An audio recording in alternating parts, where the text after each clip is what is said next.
Oh my God, y'all saw that, right? Wah, wah, wah, wah, wah. Oh, I'm dead.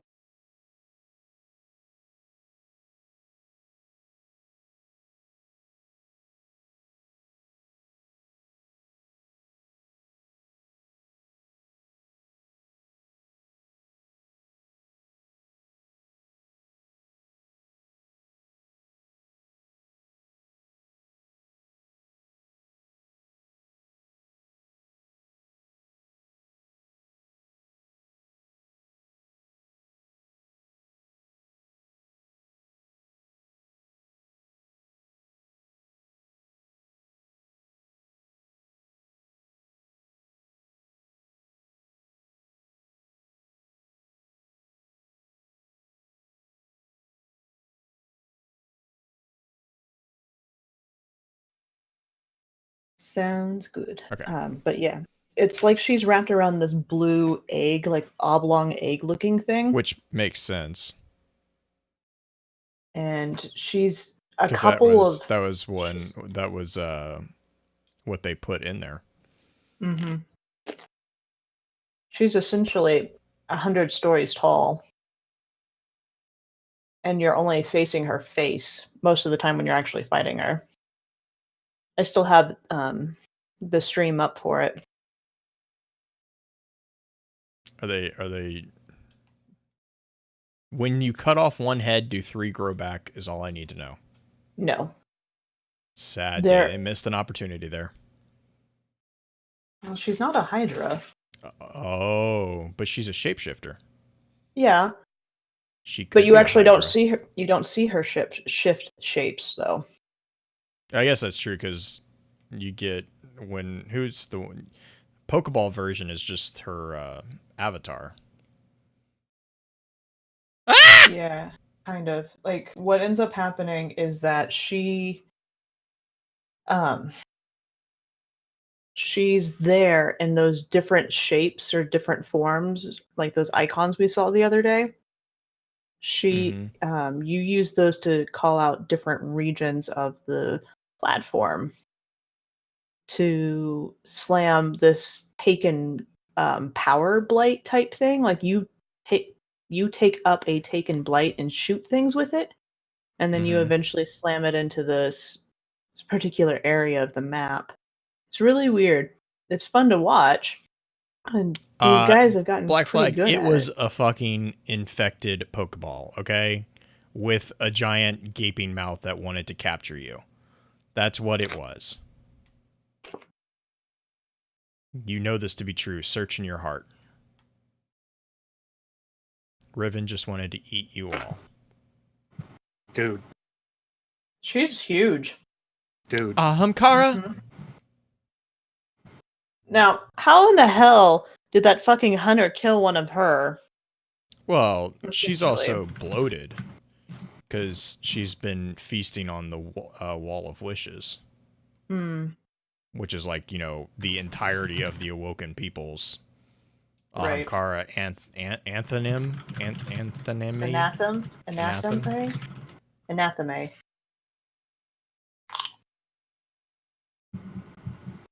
No, the nightmares. Success. So I finally got Skyburner's Oath. It's everything I was hoping. It's like a mini grenade launcher. Rating Ben? Oh, you're talking about Broman Nimbus? No, Ninji's been on Ribbon, and Dado's to Ribbon now too. And Yeah, you Ninji has just see been all the there for a drama couple about of that hours now. nonsense. Yeah, the fact that they're saying that Dado cheated. Which, I'm sorry, it's a fucking raid race. It doesn't matter if he's not doing a I exploit, whatever. And not I to don't mention, I care don't think either. he did. I don't But care either way. yeah, it's like all's fair in love and war, guys. This isn't love. You're killing a giant Hydra Dragon shapeshifter Pokeball thing. It's just one of those things, like these guys that have been here for a while, I don't think they're major streamers at all. They're streamers, yes, but they're not huge names, and I think a lot of people were pulling for them. I get that. I understand. Yeah, I get that. You don't have to be an asshole about it, though. Oh, God! That's true.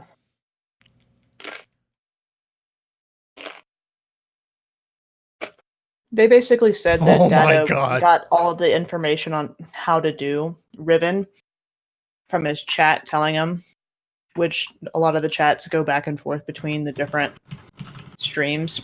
Yeah, which is in and of itself a little ridiculous if he has time It's- to jump between chats. He doesn't, I don't think. His viewers do. Oh, they're saying, oh, okay, that makes more sense. Mm-hmm. I love the mini little grenade launcher the thing is. Come here, you. We shall see. We shall see how they do. I will be disappointed if a major streamer gets it again. Just because I want the underdogs to win. Eh. Ah!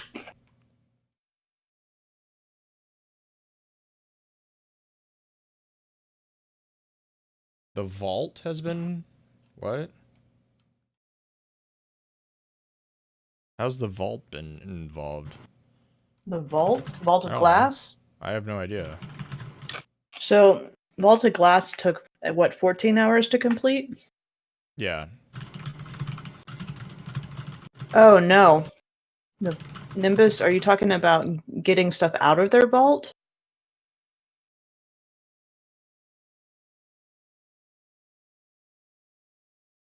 Vuru, I'm not sure how I feel about that comment. Huh. Not sure if I'm still awake or if Riven's sexy body was part of a dream. Oh, there's an encounter Oh, called the there's a vault. they're all I in the vault. see. Eh. Is that the encounter right before this one? And right before the boss? Boss? What about the boss's boss? I mean, you're fighting lots of different bosses because you have to fight the Techians. Yeah, Shiro and all them.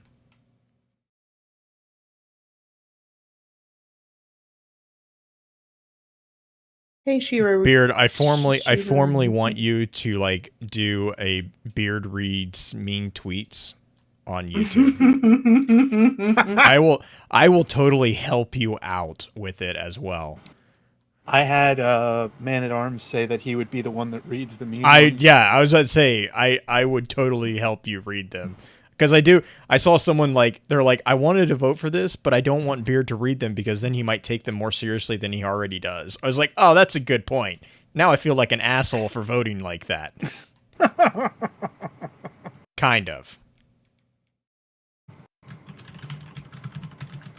Oh, Skyburners is an auto scout.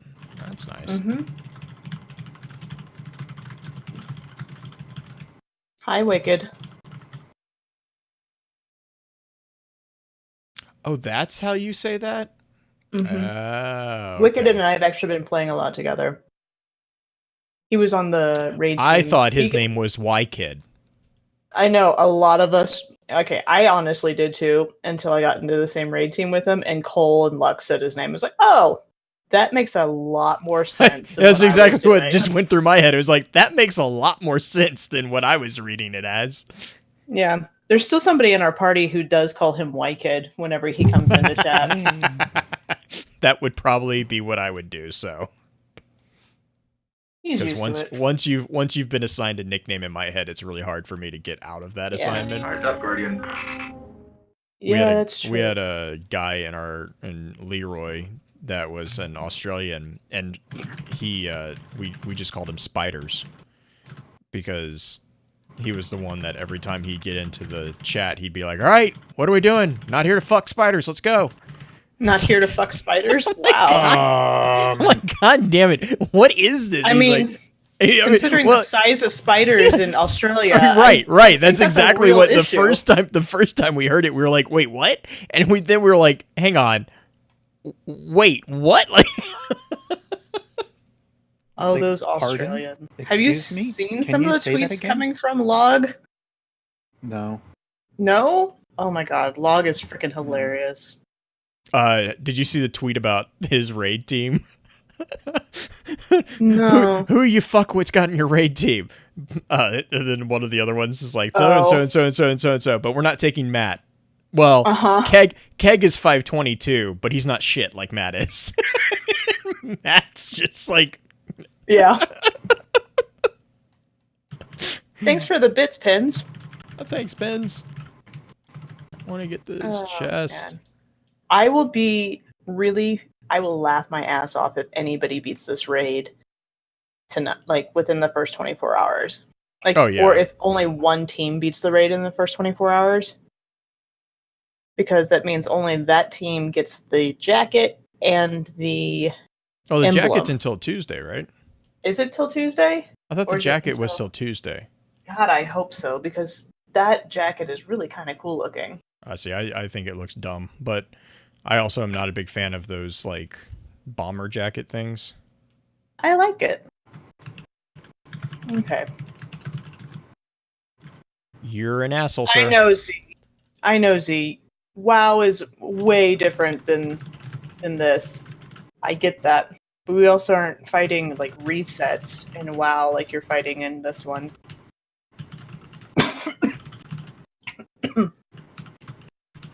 Yeah, the clan when I was in Dad's of Destiny, the clan that I was in was Leroy Jenkins. Let's see. Oh, man.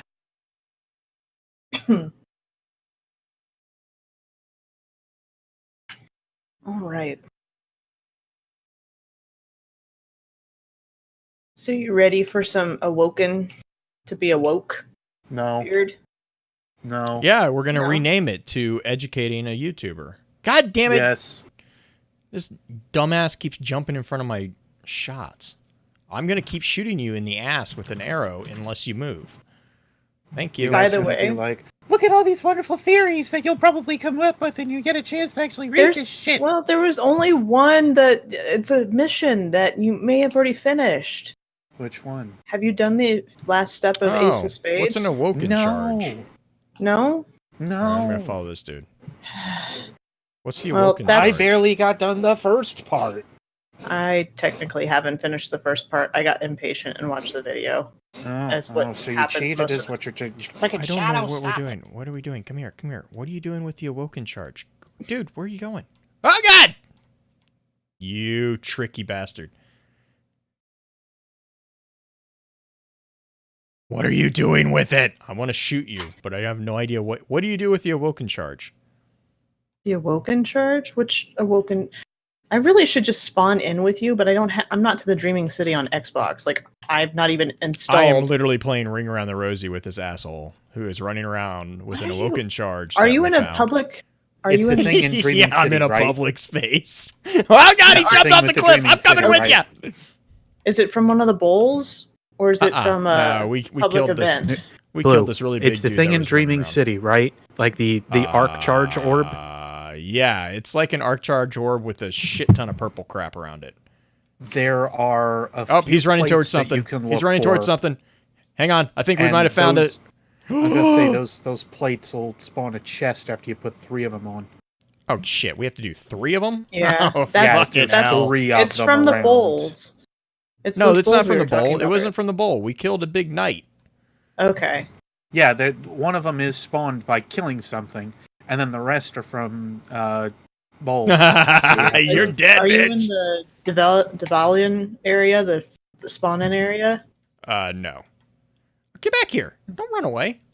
Because Hey! there's 3 bowls. All right, and, we got 2 Awoken charges. There's 3 bowls over by Petra. Yeah. So I don't. Yeah. I Yeah. can't find this lost I sector. don't understand. What am I supposed to do, dude? Dude. Doo-doo. Blue said Hang on. doo-doo. What the? I am so confused. Microsoft, why do you have... Okay, there we go. Was I supposed to do Jeepers something else Creepers, with it? Microsoft. There was an update yesterday that Yeah, went. I picked up on that. I don't think it changed much, but I at least feel better about it. No, there's a code, guys, inside of the last step of Ace of Spades. Well, that I've heard about because what it's now? impossible to have people shut the hell up about that. Oh, the Because enchilada code? Not Yeah.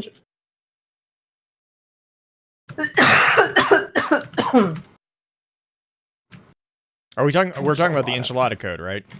Yes. You two are assholes. What? Enchilada You're the one that code. told me. I didn't Yeah. tell you it was enchilada. It was Well, totally we know enchiladas. it's not enchilada.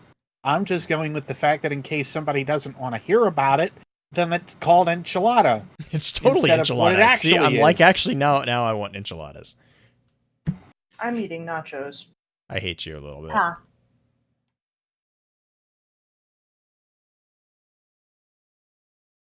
Anyway, I am going to go get water, put this ketchup away. I'll be back.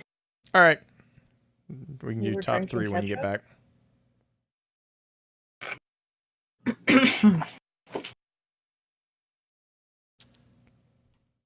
You're an asshole. Come here. How has Beard confused you, Will?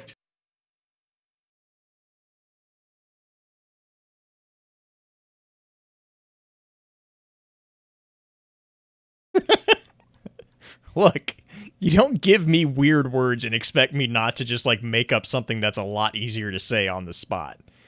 And every time That's Green true. mentioned it, all I could see was enchiladas. Like, I know it's not enchiladas, but it also made It's a like lot more sense. pancake. Yeah, pancake. Totally makes sense. Oh god, that guy's a big guy. Top 3 books, Doom. Top 3 books. Blue pool to Justin. Yeah, pretty much. Ketchup flavored. Isn't that what the kid did in Big Daddy? He wanted What? Oh, 30 fuck. packets of ketchup for dinner. Yeah, I think it was big. I think that was in.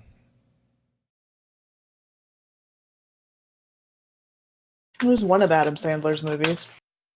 Yeah, then it probably was Big Daddy then. All right, void wall grenades are really weird to get used to. Like, I can't figure out exactly how you control. Can you control which way the wall goes? No, I don't think so. Is it always Why- sideways? No. It kind of goes and does its own thing. God damn it! I was afraid you were gonna say that. Sorry. Oh, hey, I've look, never it's a figured out a way to make it random go a certain Opsilus. way. That's Yeah, Ribbon would totally wreck Zol. But, to be fair, Well- we didn't actually fight Zol. I was about to say, to be fair, we don't know what Zol looks like. Oh, quick. Beard's back. Everyone behave. Don't tell him anything. That's not Beard, that's me. Oh, okay. Keep talking. I'm crumpling up my foil. I really do like the planetary resource, though. I like how the aesthetics of that, like, it coalesce into. Mm-hmm. I You thought that was make really it cool. give form. Yeah. You bring it to form. Ooh. Phone just buzzed. Right then. I'm just surprised on raid day. I have like 2,500 views on that video I posted about Which one? Osiris. Oh That is god. 40 minutes long. Uh-huh. Oh man, I had to have that talk the other day with Lux. It's like, About what? Osiris. Osiris. Osiris. Okay, anybody else a little, like, unsure about the fact that they made Tolan kind of Western sounding? It makes sense. Does it? Yeah, Tolan was a Western European philosopher. No, like, country Western.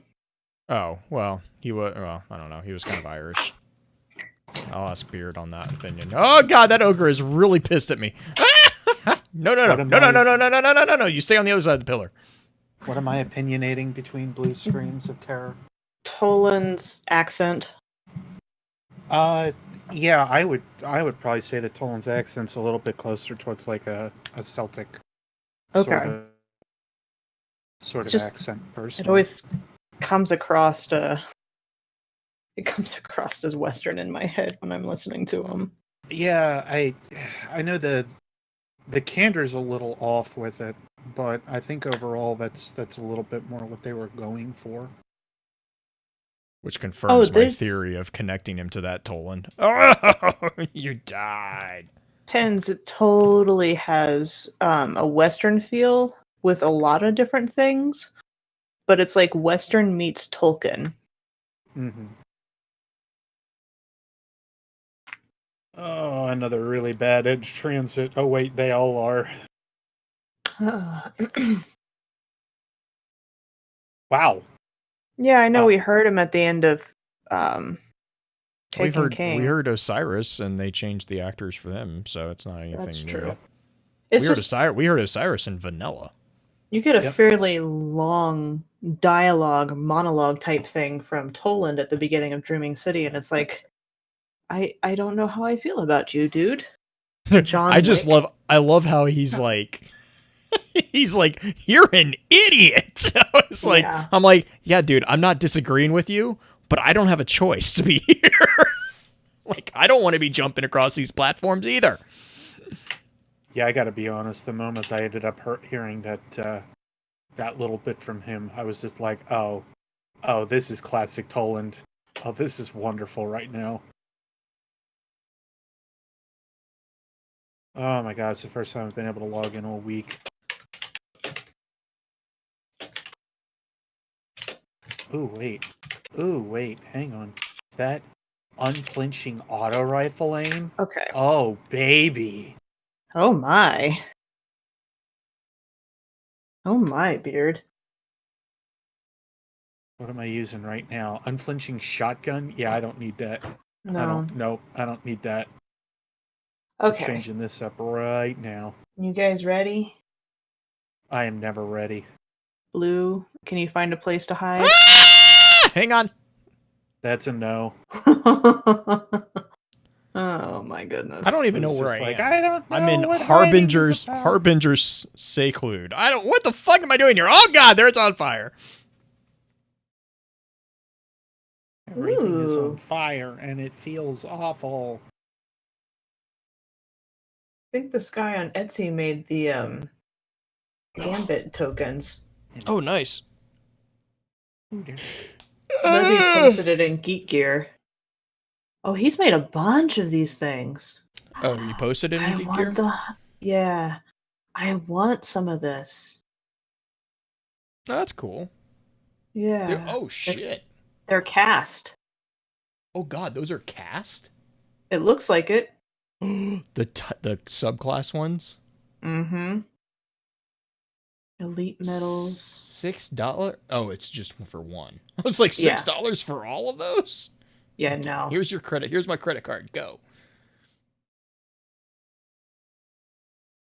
She'll take cash or Handmade. card. Oh, so oh hey, Dune Spacing Guild pins. Oh, those are pens. Yeah, they're Subclass pens. pens. Yeah. Nice.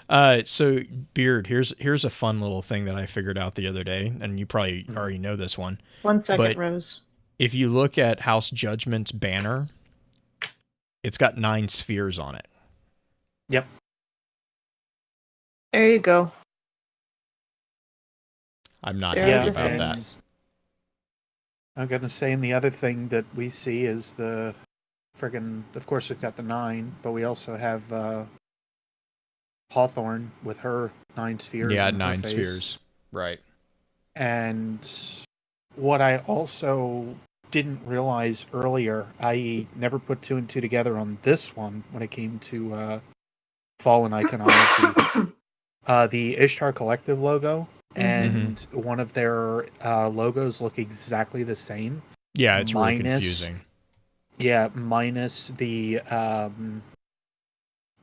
inside portion. It doesn't have the bumps on it. Right. And the protrusions out from the side are different as well. But it's still like, if it's supposed to be or similar in terms of like how they're supposed to look, is the Traveler giving like some kind of information into species' heads, and that's like what's happening, or like why in the world did they allow for such similar imagery to pop up like that? I don't know. I don't know yet. if there's even a reason for it, you know. And it's just Oh, like, this is gonna bug well, me. it's just because it's the Traveler, and the Traveler looks like that. No, Blue. no, it doesn't. Hang on. Ooh, It makes me think Cool. of God. What was that movie? what was going on in said movie? Hang on. I know it. Arrival. Okay, yeah. Are we ready? Yeah, we Are can we- start. Green, we're not ready yet. But now I'm There's- thinking of the Traveler as a giant Cthulhu cephalopod. Right? There may be more to that in some ways than we've talked about. I know, Pancake would have been right. Speaking of Pancake, did you guys see the stuff about like Saturn and the cephalopods out there? Are we talking real world or are we talking Bungie? Bungie. Where I'll see was if I can this? find it at Yeah. this after show. I'll see it if I can find it then. Because I was looking up stuff about Saturn because of the enchilada Mm-hmm. code. Which makes sense.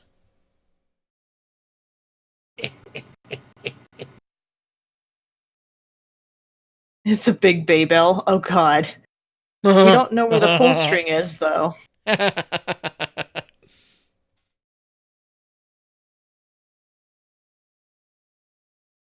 Alright, you two.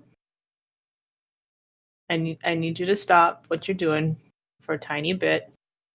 I'm looking at the thing that you sent, trying to not buy anything. Blow. Oh, they have the elite medals. Yeah. Sorry. Mm-hmm.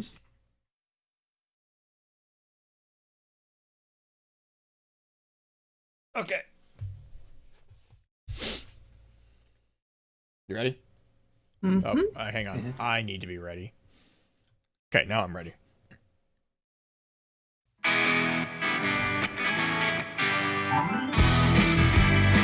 Welcome to FFC Top 3, a show where we, your FFC hosts, count things down from 3 to number 1. Thank you for joining us this week. If you have a suggestion for a topic for Top 3, be sure to drop us a note on Twitter at FocusFireChat in our Discord, or even email us at focusfirechat@gmail.com. This week, the topic of discussion is Top 3 books. And I totally get that this is like a really huge amount of things to pull from, especially since we're including the possibility of saying series. So, I don't know. Did you guys have too much trouble figuring out what you wanted to do with it? Nope. I Not did it. that much, actually. Yay! I picked an easy one. Well, let's not say that. Let's go with relatively speaking. Yeah. Let's say straightforward. Okay, Yeah, I'll take it. yeah, we'll go with that. Yeah. Do Fear, better do you next time, Green. do- God. You guys are gonna get a tough. No, I. Whatever. Whatever. You go first Whatever. this week. You go first, this man. is my United copyright strike.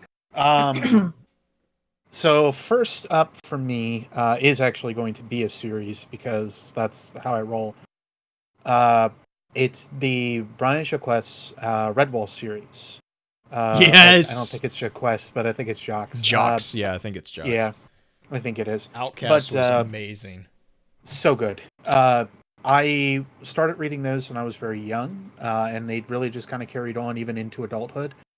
Just as like one of those things that I could kind of like Dragon Ball. You know, you sit back and you watch Dragon Ball, and you're just like, this is my happy place right now, and that's basically what that was. Mhm. But I love the Tales of Matthias and the Long Patrol and several other things that definitely kind of spawned from that series. But it is easily one of those that I think that many can sit, read, and really just enjoy for many different reasons. But long story short, definitely a very good series if you guys look into it at all. It's and I forget the term for it technically, but they're animals living in Anthropomorphized. Thank you. I wouldn't have been able to pronounce it right now anyway because I'm not thinking right. but that's the style of book that everything is, and how he put that all together. But again, really just a very enjoyable series. It has its moments of fun and laughter, and then it has its moments of being very serious and dark. Uh, just a very well put together series that I would probably argue got me into reading before anything like Harry Potter or anything like that was out. Far before, because I'm an old man and all that. So anyway, that's number one for me. Number 1 or number 3? And number three. I'm sorry. Okay. Just double checking. I mean, we could go in reverse order. We No, could totally do that. no, we'll do that. We'll do the 3 first. Well, that'll do, donkey. That'll do, donkey. Blue. What's your number 3? My number 3 is actually pretty similar. It's not a series, but it is the book that really sparked my interest in science fiction, like true, like hard science fiction, not the science fantasy like Star Wars. Yeah. But it's Battlefield Earth. I thought so. Yeah, I have gone through 4 copies of that book. I have read it so much. Nice. It is easily probably. I'll also probably go on record. It's probably the only L. Ron Hubbard book I enjoy, because the other one, like the Invader Earth series or Decology, he kind of gets out there. Like he's a little bit out there. But Battlefield Earth, he really sticks with like science and the mathematics of space travel and like basic stuff like that. It's really cool. It's nothing like the atrocious movie that came out, which is pretty common. But yeah, no, that it's similar to the Redwall series, which also I double down on Beard's recommendation. If you have not read the Redwall series, you definitely need to do yourself a favor and check those out. I think we bought that for Julie's nephew. It's, oh my god, like I mean, as soon as Beard said that, I'm like, I remember, like, that was like elementary school for me, was just like, I mean, I devoured those books. I think it was Outcast or Redwall, or was it Outcast or Exile? I think it was Outcast, wasn't it? I think the first one, yes. The Sun Badger. Like the cool thing with Redwall was like it was very easy to understand, but Beard kind of already mentioned it, but they also like they addressed really deep topics. Like there's a lot of issues that he kind of approaches and talks about that normally you wouldn't see in like a younger kid's book. And because of the way that he writes, it's very, like, I mean, the entire story of Matthias, for example, like it's like reading it back now, I was like, oh my God, that's really dark. But as a kid though, you read it and you're like, you recognize that it's heavy, but it's also understandable. I mean, so yeah, I definitely second Beard's recommendation on that one. Nice. My number 3 is actually going to kind of set the tone for all of mine, because I realized after making this list that I'm very particular in the type of books I like, apparently. It's not a bad thing. But, I mean, once you hear all 3 of them together, you'll be like, oh, those don't match up. But then once you read them, you're like, oh no, these are totally the same kind of books. My number 3 is my favorite from junior high and high school, and that is The Count of Monte Cristo from Dumas. It like is the full one or a abridged version? Yes. Okay. Full. I did not do the abridged version. I may have done the abridged version as like a little one. Like they had those great classics books. Yeah. Oh man. Oh, I cannot wait for my son to start reading those, because I remember reading those and they're actually really good. Like they actually did a pretty good job keeping with the story. Those were great. Those were a great introduction. But the Count of Monte Cristo, the style of writing that Dumas has in general, and granted, he didn't really do this in Three Musketeers, but he does a really good job of setting up this extended revenge story, and you see all the threads come together. It is Ocean's 11 and Ocean's 12 before the movies came out, but it's all about revenge, and I love it. It's still one of my favorites. I'll pull a copy out every now and then and just kind of dig into it because it's just that good. But yeah, number 3, Count of Monte Cristo. Beard, number 2s. My number 2 is one that I go back and read every single year, and I make a point of it because it really reads differently to me almost every single time that I do read it. And I've been reading it since I was in freaking middle school. and that is Sun Tzu's Art of War. Yep. Sun Really? Tzu's Art of War Oh, yeah. constantly changes as I get older. It changes my outlook on terms of like how life is, or how I can kind of view a subject, or how I can approach a subject.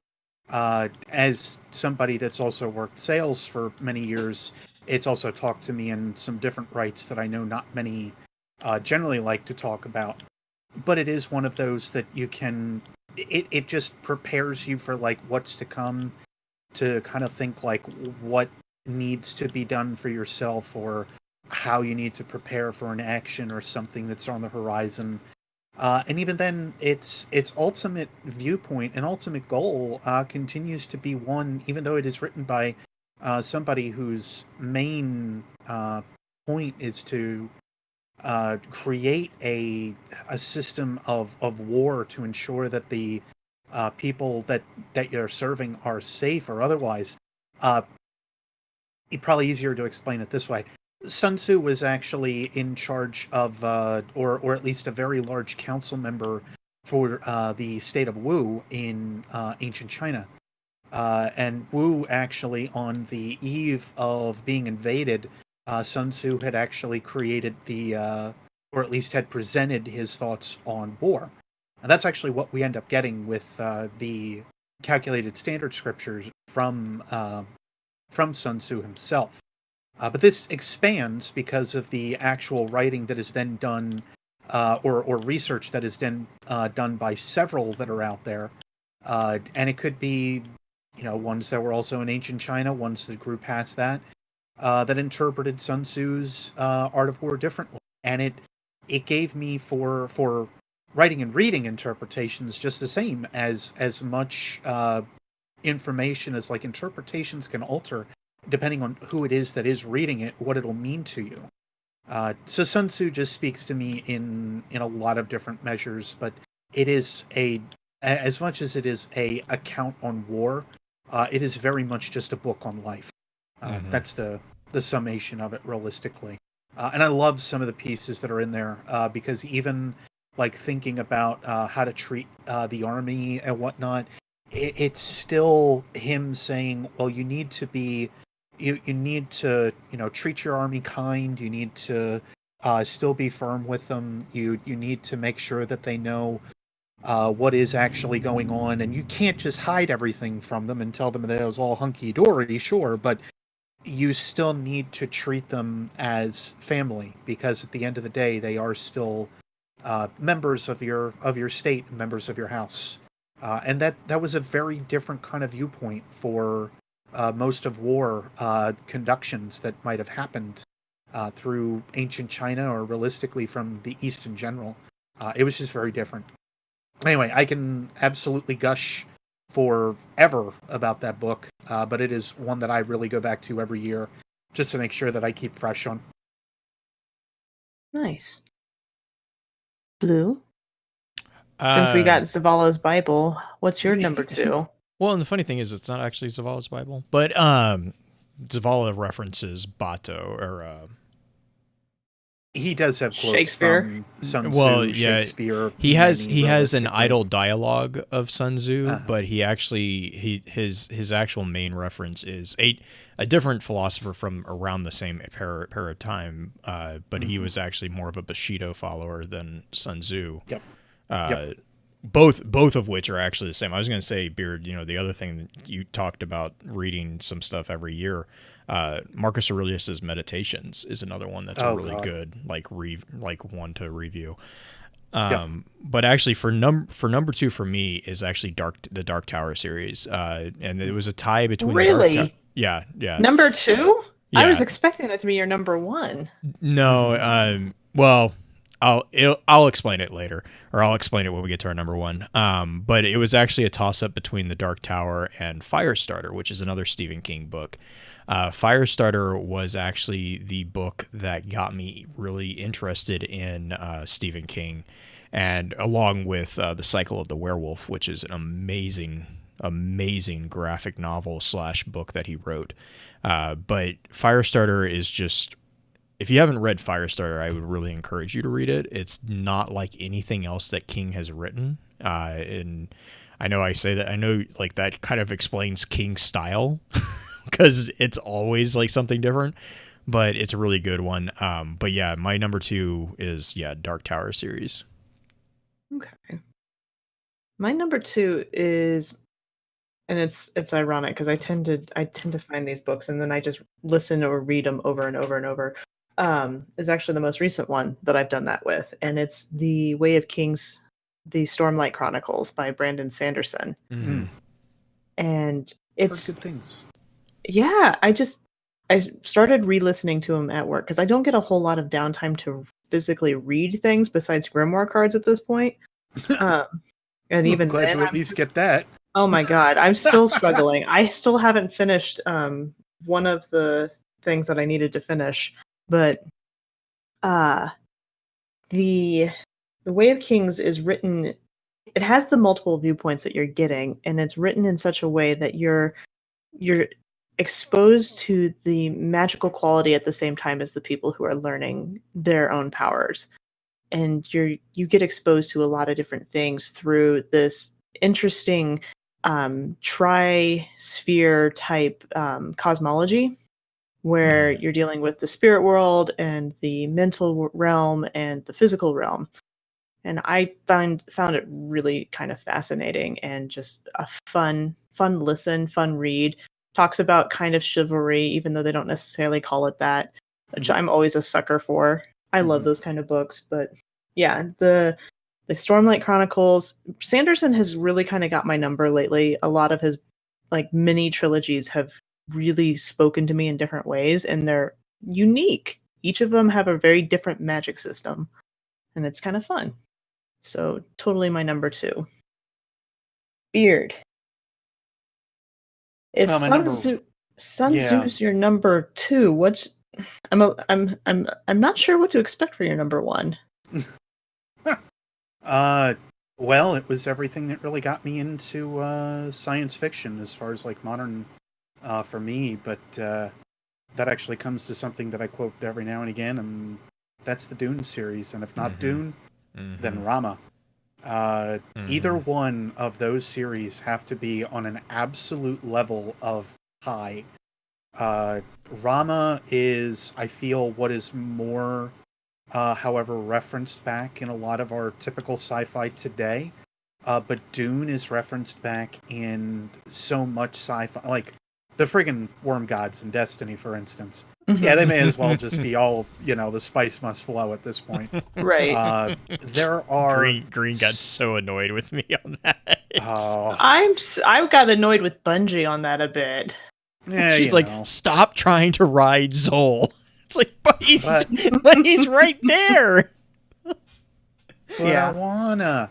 Anyway, yeah, those are definitely 2 series that overall I cannot say critically have done a ton of stuff, but at least for me as well, for like my appreciation of modern sci-fi, they have torqued that bar. And for me, sci-fi has overall been a huge part of my life. I mean, jeepers, I can't really get into a lot of like modern fantasy because it isn't sci-fi-esque. So for me, like Destiny is just an absolute like wonderful culmination of everything that I could have ever hoped for in a video game, realistically.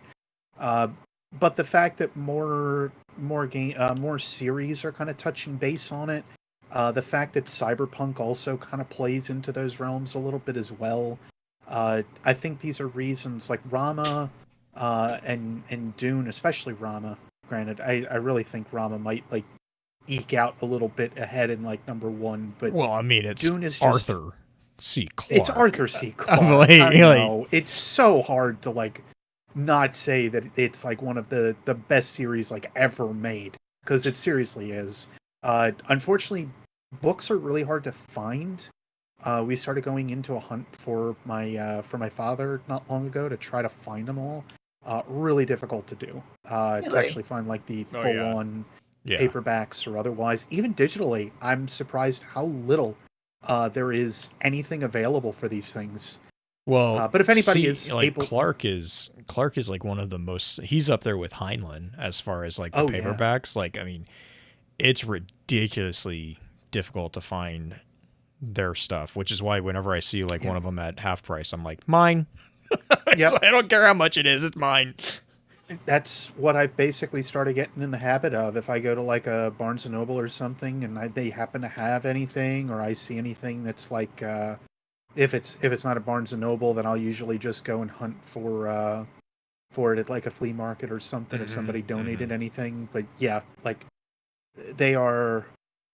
If you want any series that really defines, I think, I mean, realistically, all three of the series that I have mentioned, or all three of the book references that I've mentioned, have probably shaped who I am today to a high degree.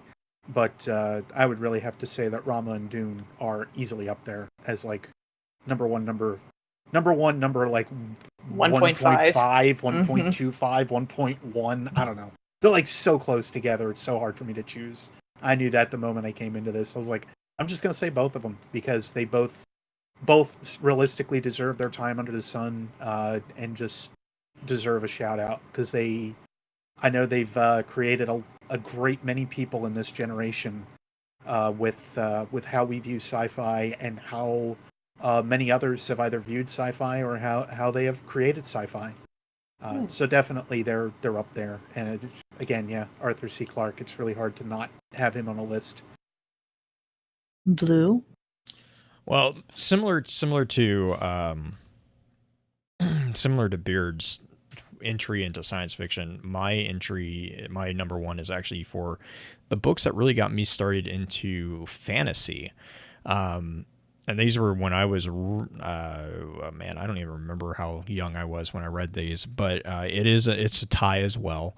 It's a tie between Horse and His Boy from the Chronicles of Narnia and the Darkest Rising sequence, which is, I mean, they're both very well. Narnia is, I mean, everyone knows what Narnia is and the level of reading for Narnia, but it's still if you haven't read the Chronicles of Narnia, I mean, it's just one of those series that you really should just sit down and read. Like I don't. They're like, not long books. They're either. not long, No.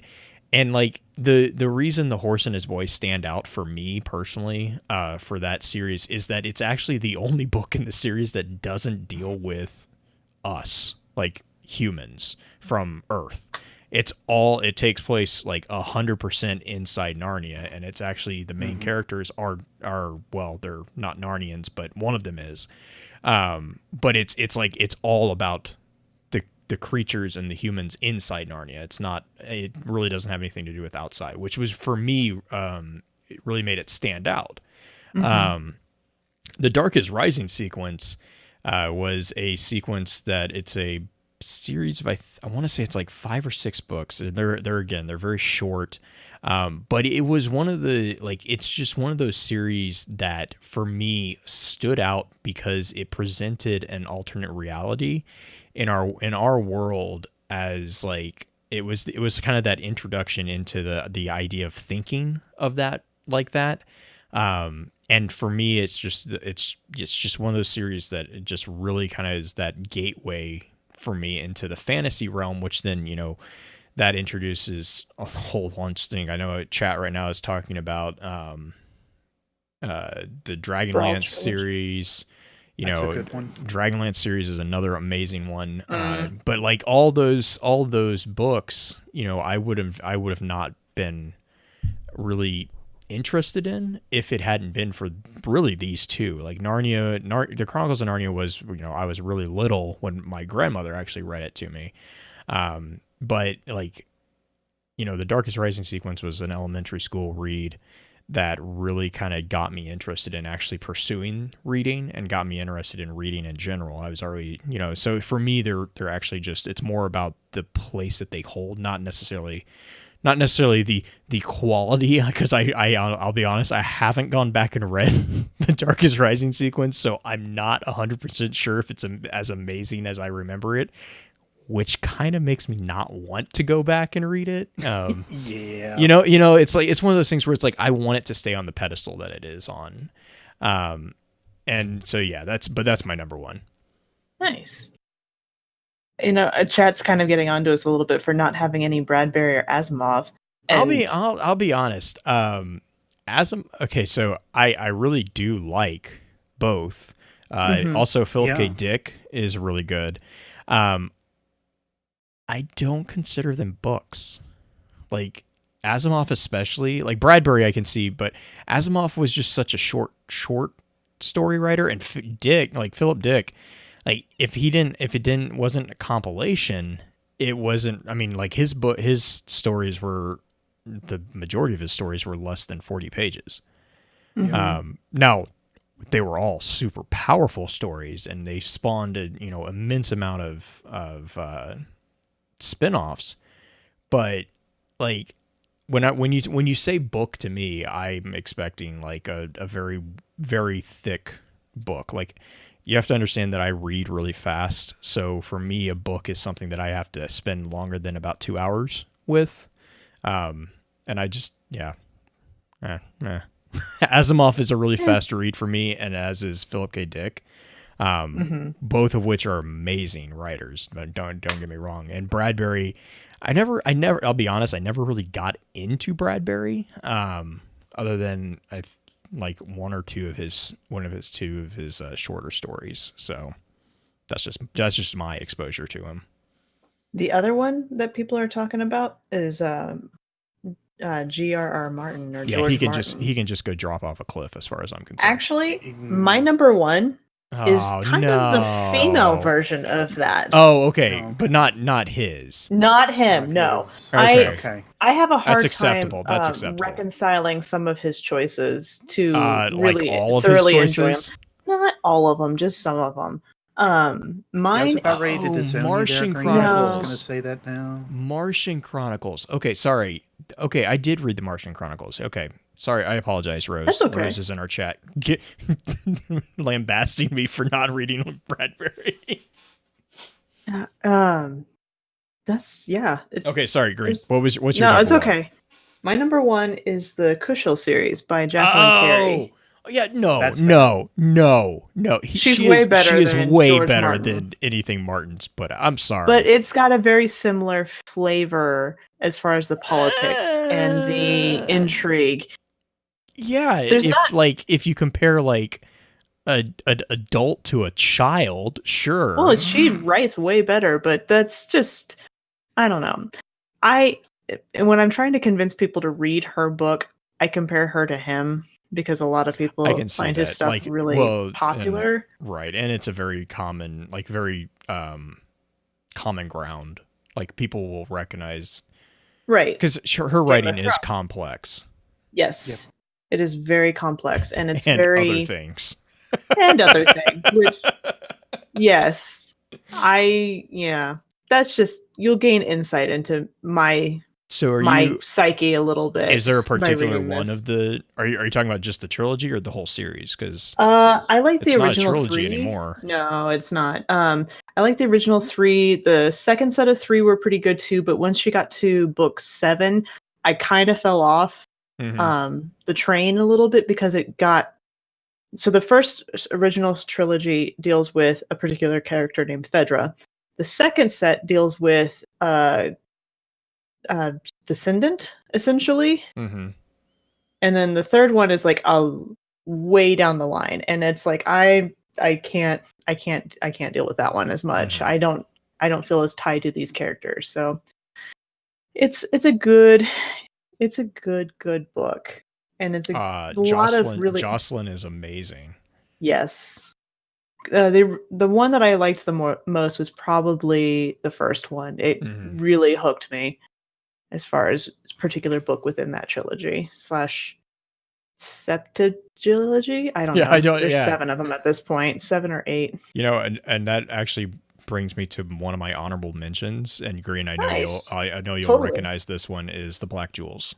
Those are so good. They're I was actually looking at amazing. downloading those again. Oh my gosh, they're so good. Yeah, that's Um, another really great underrated series. That and the what was the other one? No, the blending. The blending series is another I one don't know the that's kind of blending. it's along the same lines as far as like thematic genre as the Black Jewels.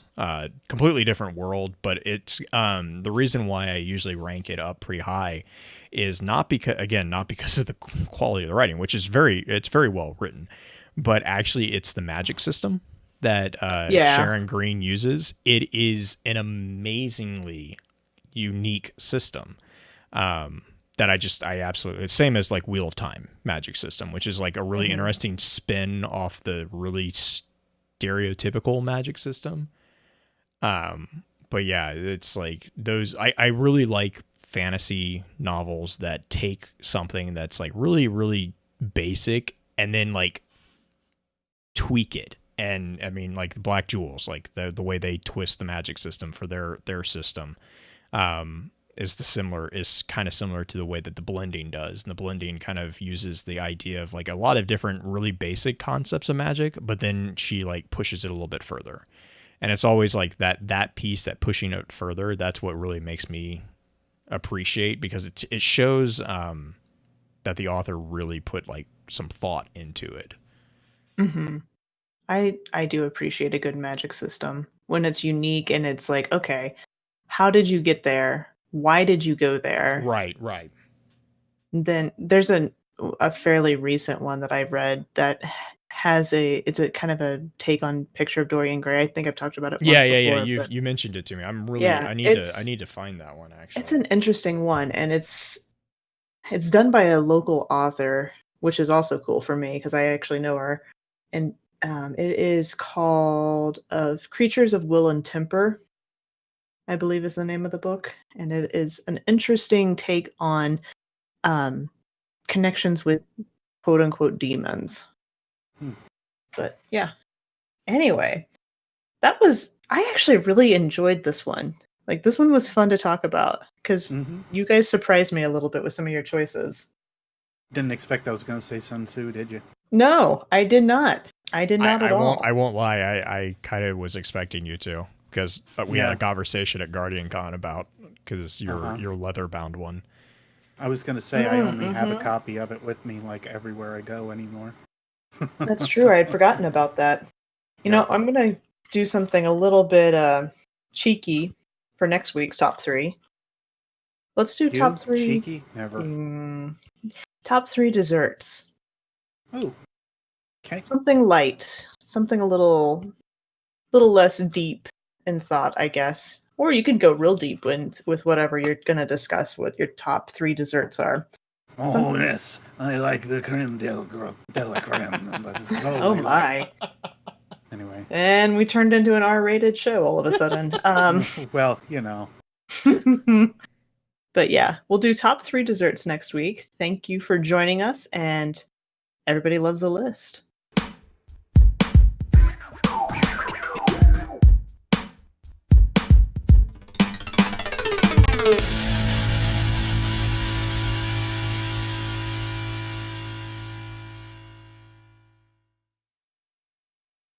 Yeah, you stay away from my dessert, Pens. What's Blue's top? You don't dessert? get my dessert. What's your dessert? Or do I have to wait till next week too? It's not even. Or was it the thing from? It was the thing that you were like, I took your picture, and I was like, I don't understand what word you just used. You were was it the one we went to dinner with Bife? Yeah. Oh my god, that thing was huge. It was delicious. That's what she said. Yeah. Both of them, yes. Oh my. Anyway. Oh my. Oh my. Wicked, you have to be here next week. Oh, that explains why things feel quiet. I really thought I opened up Twitch chat. I did not.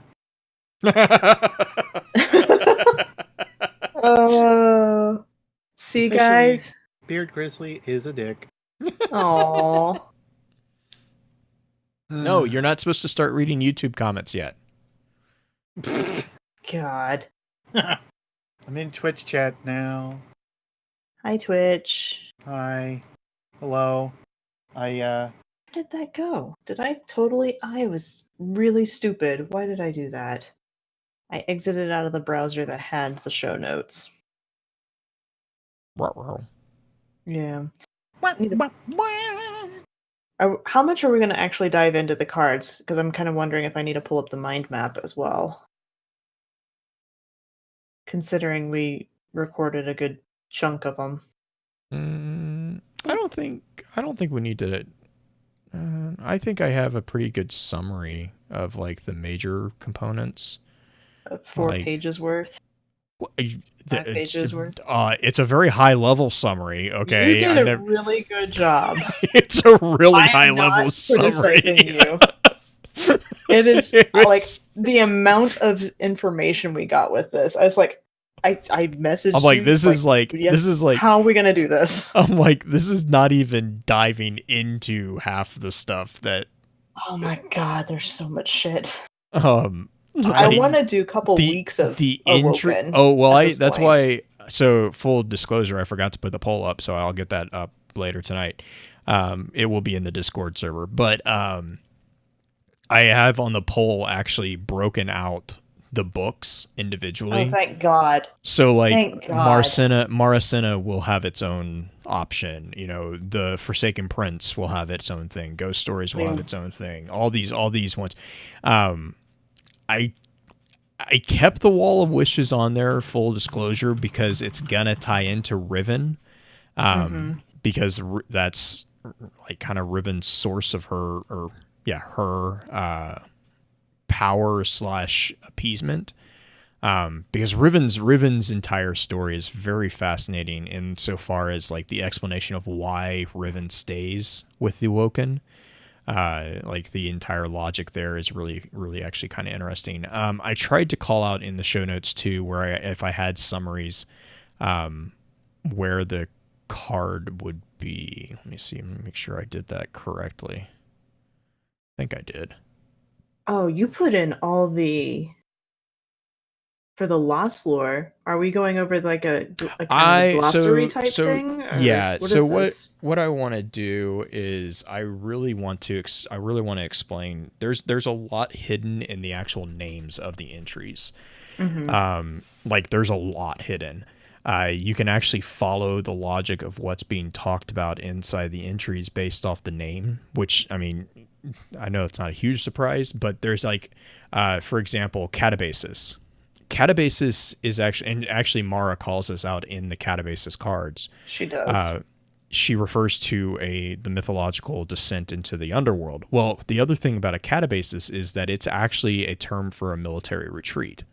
The Greeks actually, there's a definition for Catabasis, right? And I'll get into this obviously on the show, but like it's there's a literal definition that says a march from the interior of a country to the coast.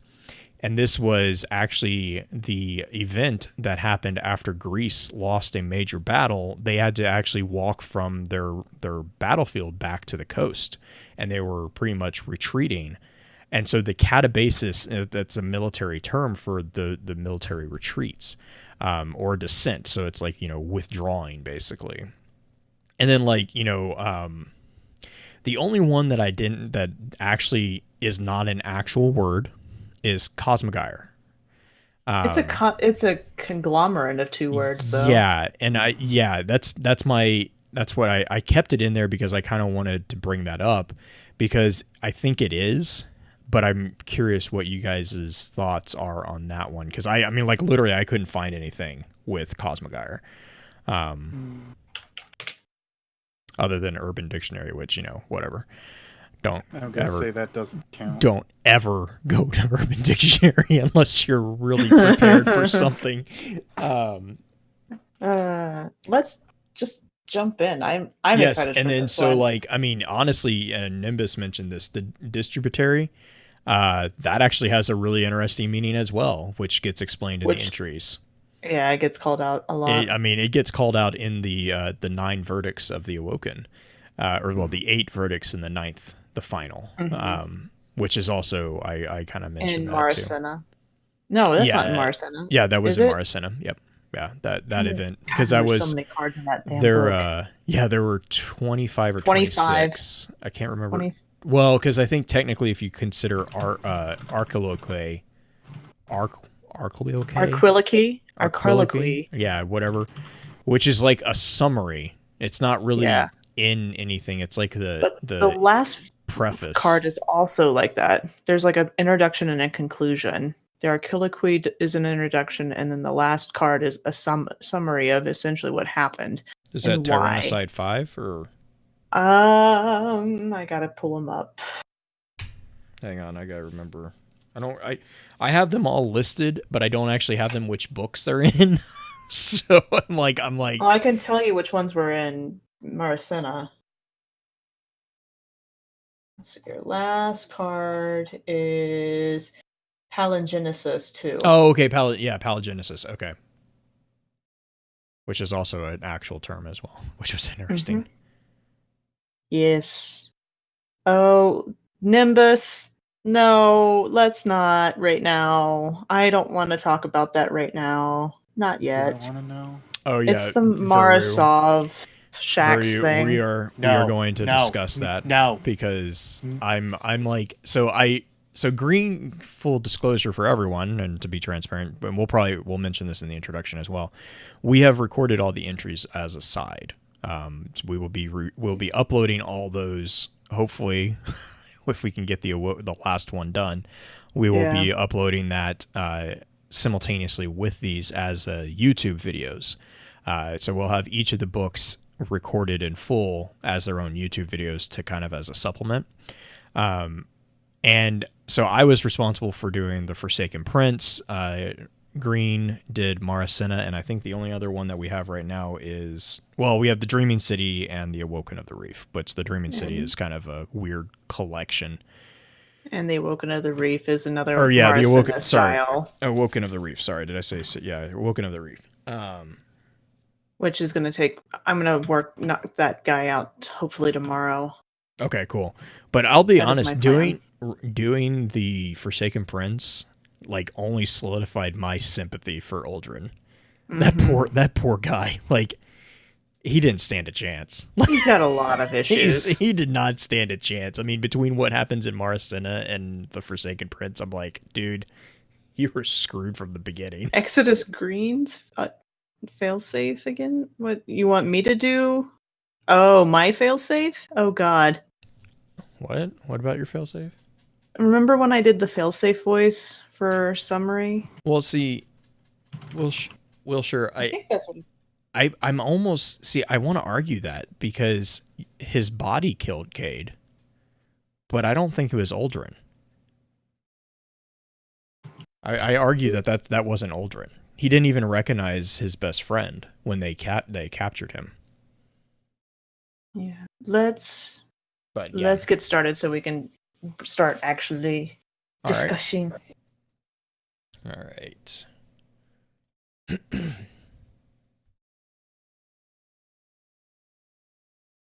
Today's chat is brought to you by, well, all of your support. Through the patronage you provide the Focus Fire chat team through Podbean's crowdfunding, we are able to provide you with the weekly podcast as well as the website and other aspects of Focus Fire chat. If you have any interest in becoming a patron of the FFC, please be sure to visit our website and click on the support link. Even a single dollar helps, and for those of you who are already patrons, thank you again for your generosity.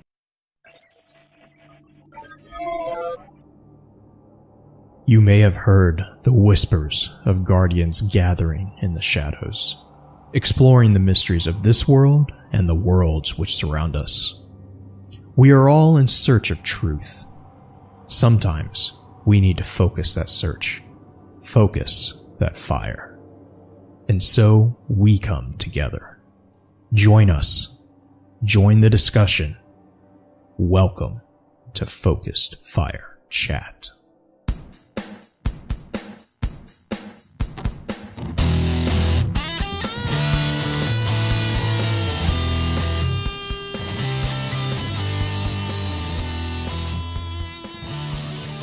Welcome back to episode 143 of Focus Fire Chat, recorded live on September 14th over on twitch.tv/FocusFireChat. As always, I want to give a big shout out to our live chat here with us tonight. Thank you so much for joining us once again. Our topic for tonight's episode is going to be a look at the new information that we have about the Awoken. However, let's run through a quick introduction of those who are on the show with us tonight. As always, this is your host, Blue Crew 86. Next up, we have our own master of social media, the one and only Green-Eyed Music Lover. Green, I'm afraid to ask about this, but I hope you're doing well. How has the week treated you so far? I'm watching Ninja and Dado and the Broman team going head to head at the Riven boss. It's now like 10 hours into this raid. My team, I tried to go into the raid. I was 525 and we never made it out of the first room. We just couldn't do enough DPS to Cali to get out. And so I've been kind of salty about it all day. You can check my Twitter feed if you'd like just a little bit to see it. I have been the top tweet besides a Bungie dev about the Last Wish raid for the last 6 hours, which is a little sad. I feel bad, but I'm still a little mad at them at the moment, but that's not their fault. They did what they were told. Anyway, I'm watching the raid. If they beat the raid during the show, I'm totally going to call it out.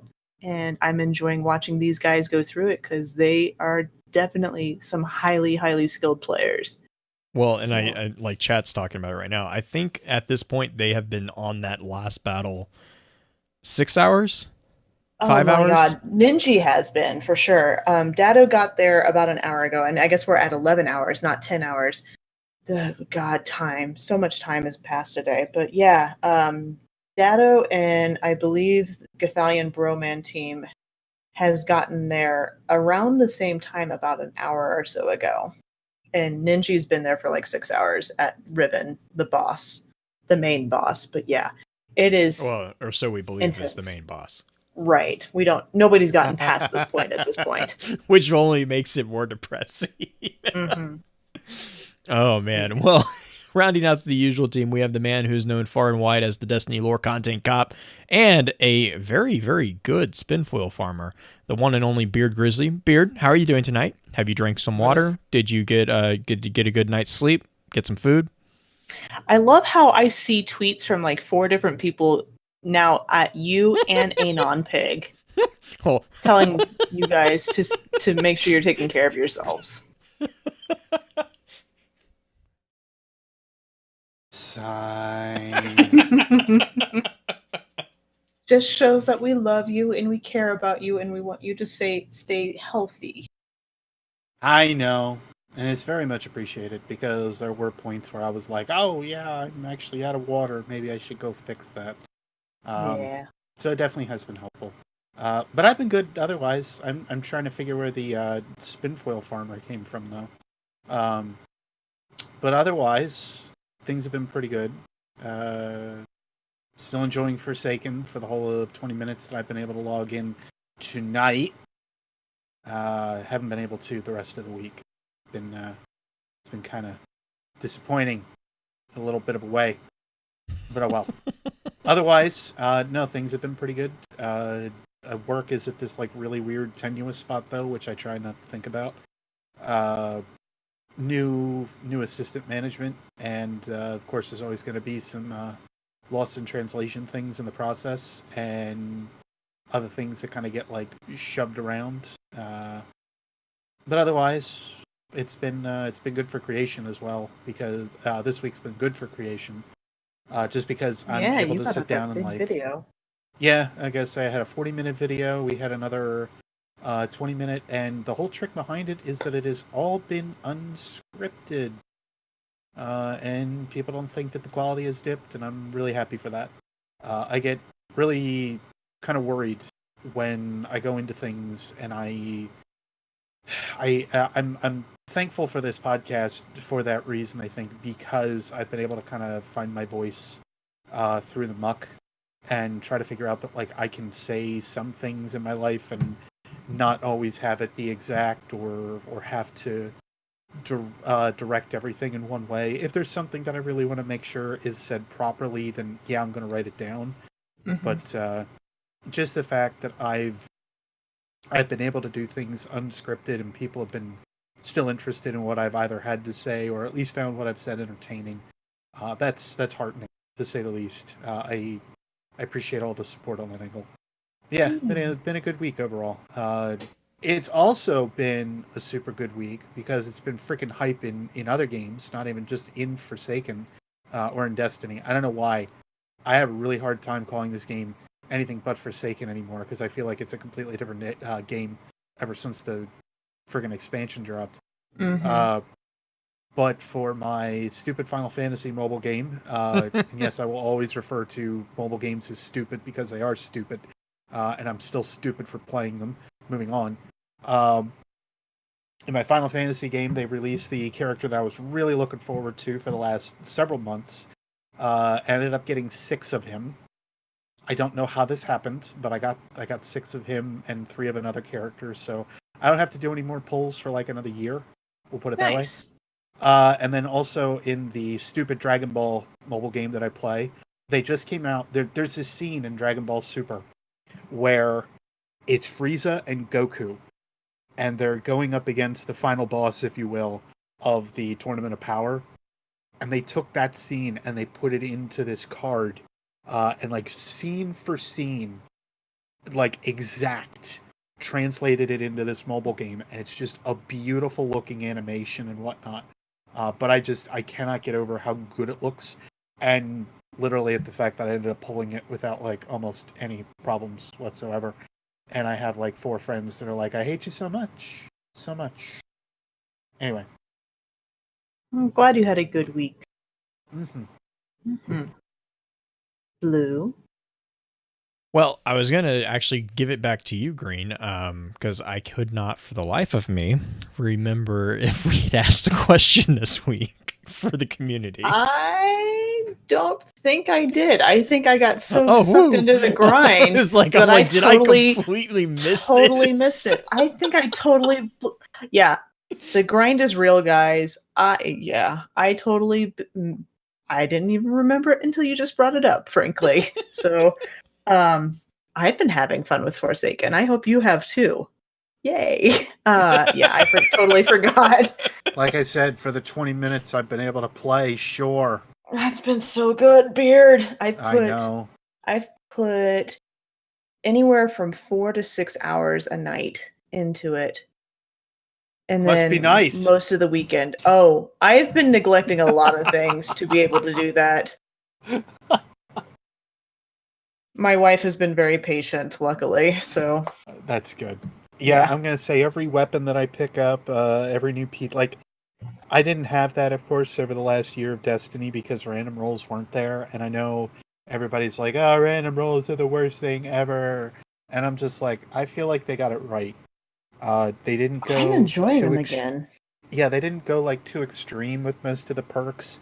And even if you don't get something that's like, that if it's not like, well, it's not auto rifle loader, and I really wanted auto rifle loader, you also have a chance that it rolls with something like small arms or something like that, where it covers a vast majority of weapons that you may use. So it just adds versatility to the piece of equipment that you pick up. In addition, the fact that they like have super mods and Ashes to Assets is back and stuff like that, that's just awesome. Because it really does feel like I'm getting a lot of the power that I had in Destiny 1 totally back. And even then, with just the new supers and everything, I really feel like it's a different game. It does not feel like I guess it feels a little bit closer to and akin more to Rise of Iron in its last days, I guess. But it still has some more power behind that, just with the way that the supers are, with mantling and all the other standard quality of life that Destiny 2 brought. It's just been so good. Every time I think back on it, I'm like, all right, am I just getting overhyped? Like, am I just overthinking something? I think back on like some of the moves that I've done or some of the fights that I've had, and I'm just like, no, this is just really well done. So I give him a lot of credit. It does feel like a lot of things have shifted and changed, Yeah. and whether or not you find it a good thing or a bad thing, it has definitely changed the way we play. Yep. Even running strikes and missions and stuff like that feels very different now Mhm. because we have different options, and some of the different burns and whatnot that have been on there. They really force you to think about how you're playing the game, which I know can be a good thing or a bad thing, but it's just having you be a little bit more cautious and critical of how you're doing things, which I don't think is a terrible thing, but I know that I am of a minority opinion in a certain group, so. But Blue, No, since we don't. No? I'm right there with you on it. I think that there's some things we have to just adjust to as a community, but again, I just think overall it's just been a very positive experience from what I've heard from everybody. Anyway, yeah, Dreaming City. The Dreaming know. City is so pretty. Like every time I think I'm done looking over some of like the areas, I go back and I look through a little bit more, and I'm like, nope, I missed this nook, I missed this cranny. There's just so many little things that you can find, and Did you get the kitty? I love it. Did I you did. find the kitty? I found the one kitty at least. Apparently, There's a there were couple of several. kitties. Yeah. Yeah. Well, I found the one, and I got a tiger's bite from it, and I love that auto rifle. Yeah, That thing is I'm good. using that one right now. By the way, biggest beef at the moment Yeah. with Forsaken that is not raid related. Not the emissaries, the Corsairs scare the crap out of me when I walk over to them. Like if I'm walking by a patrol beacon, what looks like a patrol beacon, and I forget that they're not patrol beacons on the Dreaming City, and this Corsair starts talking to me, and I'm like, what the? The first time I loaded into the Dreaming City, and I look over from the spawning location, and I'm like, oh, look at this kill all that's over here. I'll just go grab that real quick. And then all of a sudden I stop, and I'm just like, wow! What are you doing here? Wow! Hang on! It was like a freaking jump scare. I was not prepared for this, apparently. It was freaking great, though. Like, just to see that happen was... I love that they varied things that way. I love that they thought ahead enough to be like, there would not be patrol beacons in the Dreaming City. Like, that would not be a thing. You know? Anyway. It does make sense. I mean, realistically, the Awoken wouldn't have the patrol beacons up. Excuse me, up the Vanguard. So yes, it very much makes sense that they would just have some guys out. But yeah, no, love it. I seriously could. I will eventually gush about it once I really feel like we have all the content that's supposed to be out for Forsaken. I want to get my actual like full review up there. But that is something that, unlike some that are just like, here's the review for Forsaken, I played like 4 hours. Right. Don't just play 4 hours of Forsaken and think you've got a review of it. No way. It's very in-depth comparatively. I still can't go over like collections and everything else. It's just fantastic what they've done. Anyway, again, could keep just talking about it. It is about the only thing that I have... among a few other things, have really thought about throughout like my week, and I'm just really happy to have Destiny back. That's all I'm really gonna say. I'm just really happy to have Destiny back. Me too. Blue, are we ready to do? I am. Are you guys good? So obviously, I think you can tell we are happy to have something that we're excited to chat about again. So I know everyone's looking forward to diving into this discussion, but let's run through our standard intro notes and then we'll get right into it. In our last episode of Focus Fire Chat, we discussed the community's farewell to Cade 6. If you ever miss an episode and would like to catch up, please be sure to check out FocusFireChat.com for archives, articles, and links to the other aspects of Focus Fire Chat. If you don't mind, please rate and, if you can, review the show on iTunes, Podbean, or whichever podcasting app you use to enjoy podcasts. Reviews are extremely helpful as they not only let us know what we can do better, but help us stay up on the charts, which helps others find our amazing community. To those of you who have already taken the time to leave us a review, thank you. As many of you already know, Focus Fire Chat is a cross-community gathering where the intent is to offer a week-long, in-depth view of a particular subject from within the lore of Destiny and other games. This chat begins every Tuesday morning and runs until the following Tuesday, with topics decided by the group via a poll that begins every Friday and ends on the Tuesday morning of the new chat. Every Friday at around 10 p.m. Central, we get together to stream a high-level summary of the previous week's chat for those who were unable to participate. Please be sure to also give some support to the other podcasts in the Guardian Radio Network, links of which can be found on our website. If you're a fan of lore in all its various forms, be sure to also check out thelorenetwork.com, where you can find a wide variety of some amazing content that covers a number of different titles and mediums. Our next chat is going to be a discussion on a broken Vanguard. However, as always, please be sure to weigh in on the poll this weekend to let us know which topic you want to discuss after that. Links to that poll can be found on either Twitter at FocusFireChat or within our Discord server. With all that being said, here's Green with a high-level summary of tonight's topic. The Awoken people have a history that is full of mystery and intrigue. Much of what we have learned with Forsaken can be viewed as a sort of religious-like text, providing context for various people and events that were deemed important to the rise of the Queen Mara Sov. We see the birth of the Awoken through the eyes of the Queen, well, the eventual Queen herself, as well as see the Awoken Civil War. We gain insight into Prince Aldrin's motives and his personality, as well as gain a sense of empathy, sympathy almost, for his behavior from the story missions. There are so many answers we have gotten with this release, yet at the same time there are so many more questions. We will not be able to cover everything this episode, but we will try our best to cover the major themes of the Awoken that has changed with this DLC. Before we jump into the information and thoughts that the community had about the Awoken, however, let's have a quick chat about this week's Lost Lore.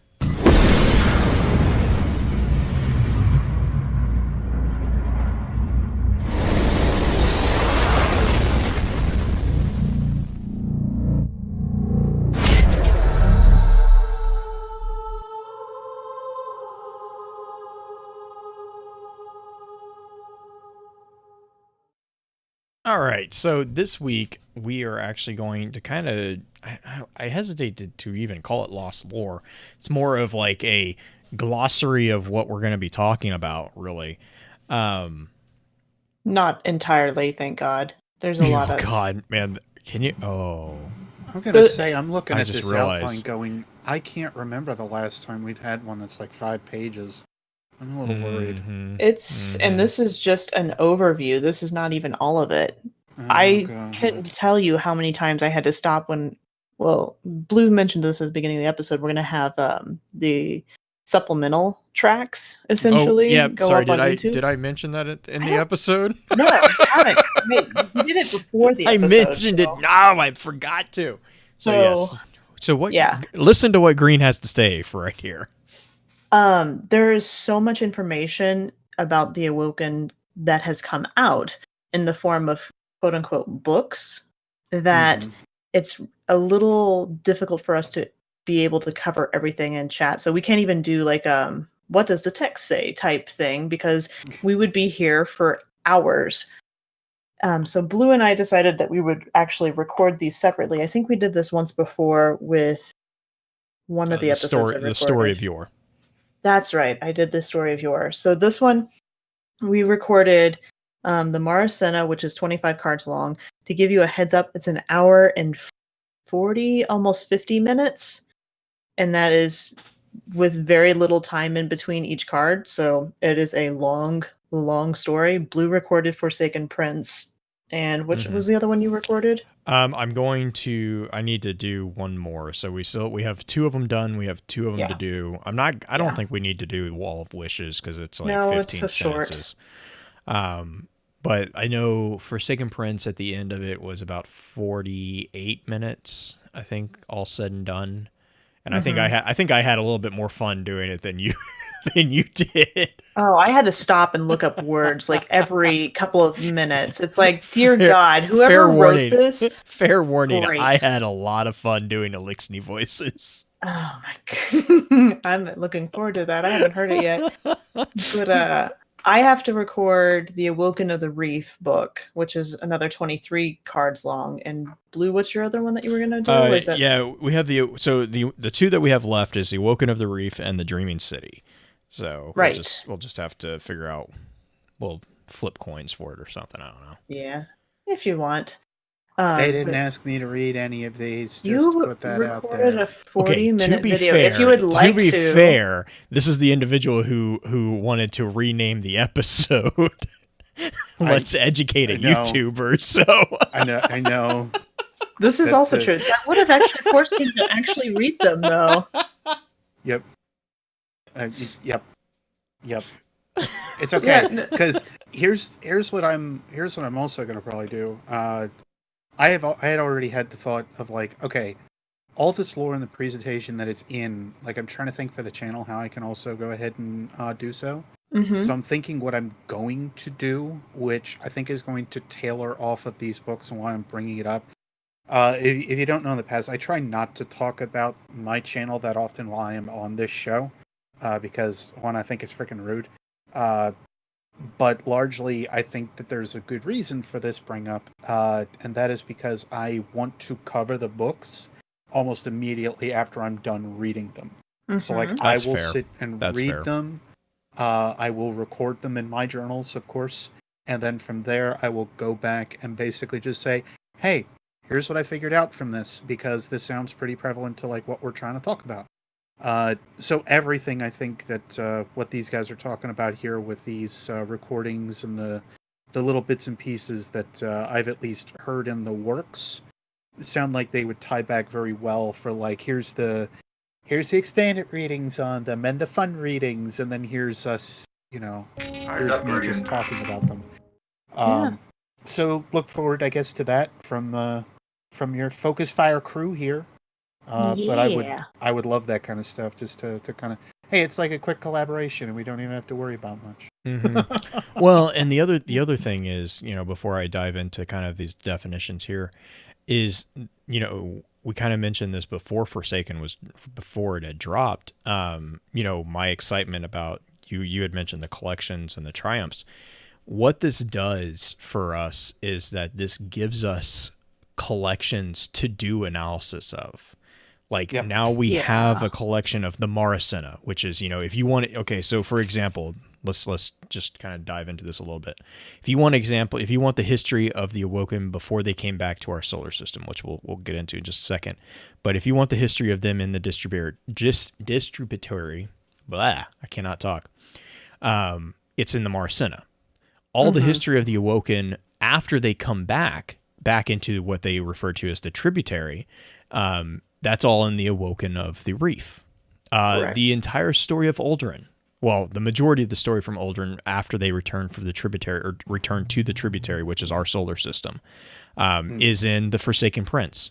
And then you have like the Dreaming City, which is much more akin to the old grimoire logic from Destiny 1. It's a very loose collection of tales that deal with events that happen in the Dreaming City. So they're not necessarily it's not as cohesive of a tale as, the Maracena or the Awoken or the Forsaken Prince, but it is a tale, or it's a collection of tales that is about the same topic. Same as the ghost stories, right? The ghost stories, which, I mean, I'm sorry, but if you need to read the ghost story entries because they're so sad.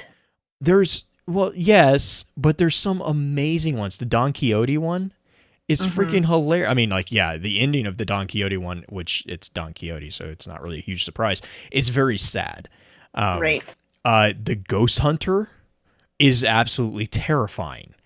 Like, the concept of that individual, but what I really like is that this gives us a thematic collection in which Beard we can do exactly what you're talking about. Like, we can say, okay, we're going to look at the Maracena for this week, and we can just tear apart. And there's a lot in there. Technically, you could probably take just Brephos or Revanche, one of the just few entries and do that. But, you can have now these kind of more guided Detailed conversations. Whereas before with Destiny 2, it was really difficult for us to say, hey, we're going to talk about weapons. It wasn't, there was no guiding path. There was no guiding lights for us to kind of, and it's not to say that we're going to stick on the path, right? I mean, that's half the fun, is kind of disagreeing with maybe some of the stuff. But I just, that's what actually has gotten me really excited. And kind of talking about that brings me back to what I was going to kind of do for the Lost Lore segment. I was just going to run through really quick. The Maracina and the Awoken of the Reef both have a number of entries. I think in total we're looking at about 48. 49. I think there's 25 entries. in Maracina and then 20. And 23. Oh, there's only 23. I have 25, so okay. Okay, so 48, 50-ish entry. A ton of information, guys. It's a ton of information. In addition, I think the entry total on Ishtar is somewhere around 278. Yeah, I think final, and that's after the Truth to Power book was taken back out. Yeah, I was going to say, because we're probably upwards to 300. I think when we get like most of the other raid content out there and whatnot, I think we're probably closer to 300. To give you an idea of typical drops, I think. Granted, I can, of course, bring it up on Ishtar because they have the amount that's listed there for us, but I think D2 itself in lore tabs alone was about 150, 175. That sounds right. Yeah, I have it written down somewhere as well, and I don't have it in front of me, but yeah, that sounds about right. But these are also lore tabs. Right. And These I think are not like before Forsaken, I think Destiny 2 had like a total of like 600 or 800. Yeah. And this, I'm gonna say, this just completely obliterates it. With everything that was released from D2, Curse of Osiris, yeah. Plus the additions, of course, with like Crimson Days, The Dawning, and the couple other little events that were sprinkled in there.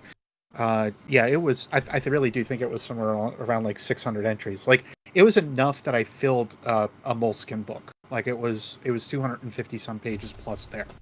But the lead up, the wind up to Forsaken made me start to have to dip into another book to give you guys an idea.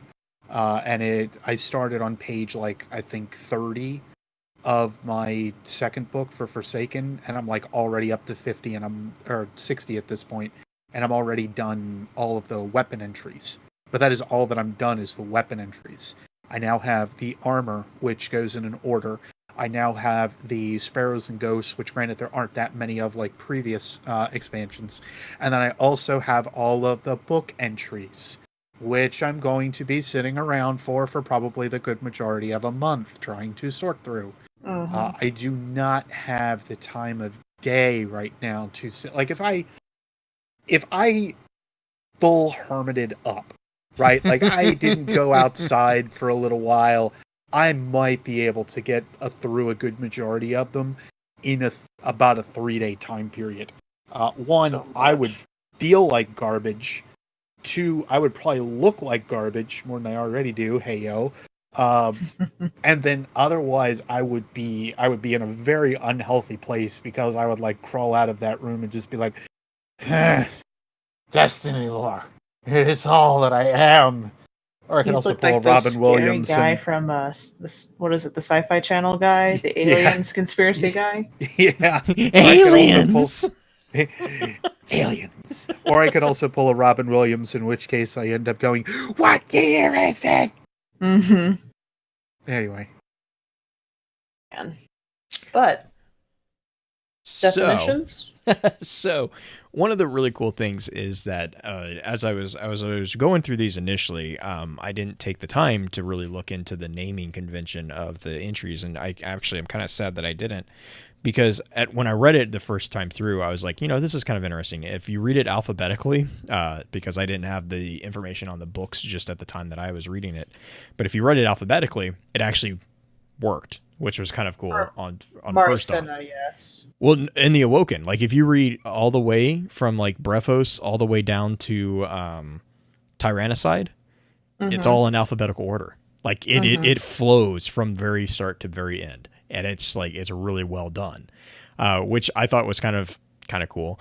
And then I started going back and I started looking at the actual definitions of these entries. And so, for instance, the first one that we have is Brephos, because I forgot to look up the other one that I can't pronounce. Archiloquy.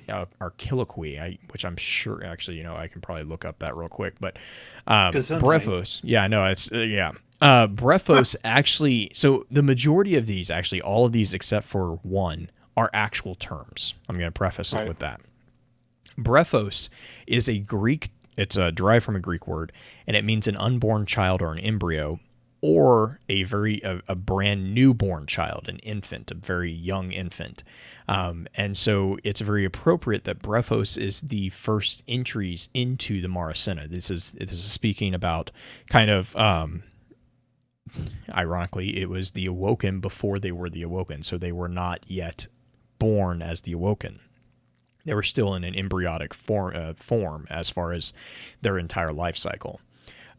Then we come to the Cosmogyre, which actually, we were kind of talking about this before the show. Cosmogyre actually doesn't have a term. It's like this weird chimera word between Cosmo and Gyre. And Green, I don't know, were you able to dig up anything on that one? Yeah. So a gyre is it's a swirl, or like to gyrate. It's kind of the root of what gyrate is. So a spiral or a vortex. So it's like the creation of a cosmic world that spirals. And if you look in the Dreaming City, you can see essentially a cosmogyre going on above. There is the spiral of what is the singularity that we'll get into later. Yes. Which will then bring us to the Extasiate. This is why I had to stop every 5 minutes. What is it? Extasiate? Extasiate. Extasiate, which is basically, it's a word that means to go into an ecstasy. So it's not a huge aha moment there on that one. The next one is another one that's kind of like, most of these kind of make sense. Fideicide is literally killer of faith, or one who breaks a trust, which again is actually very cognizant of what's happening within those entries. That brings us to heresiology, which is actually a form of theology or history of theology in which it's the study of heresy. This is a very big thing, especially within the more orthodox faiths, which, again, not a huge surprise there. And then we come to impotent, which is unable to take effective action, or helpless or powerless, which I love that is actually the cards that deal with the introduction of Sejur, which is the first Queen's Wrath, and her battle with Uldren, which is amazing. It's a really cool fight scene. Uldren she seems pretty cool. Oh yeah, no, she's amazing, but Uldren is just, oh my god, he is so freaking good at what he does with like the whole, like Uldren knows what he's doing within the impotent cards. Like, it's just really interesting. Catabasis, this is one that we were talking about actually before the show. Catabasis has a really cool history. So Catabasis is actually explained inside the Catabasis entries by Mara. She is mentioning the Catabasis as a descent into the underworld, which is, in mythological terms, actually a very accurate term. But the actual word Catabasis just means a descent of some type. But it is also used in military terminology as a means of retreat. We were talking, and this was kind of what we were talking about before the show. This actually is a callback to a time in Greek history in which they were sorely defeated, and it's a term that means the march from an interior of a country to the coast, because they were having to retreat back to their coast. So Catabasis is actually a really kind of a layered word there. That brings us to the next one, which is nigh, which is near or almost, which is very appropriate for where inside the Maracena this is.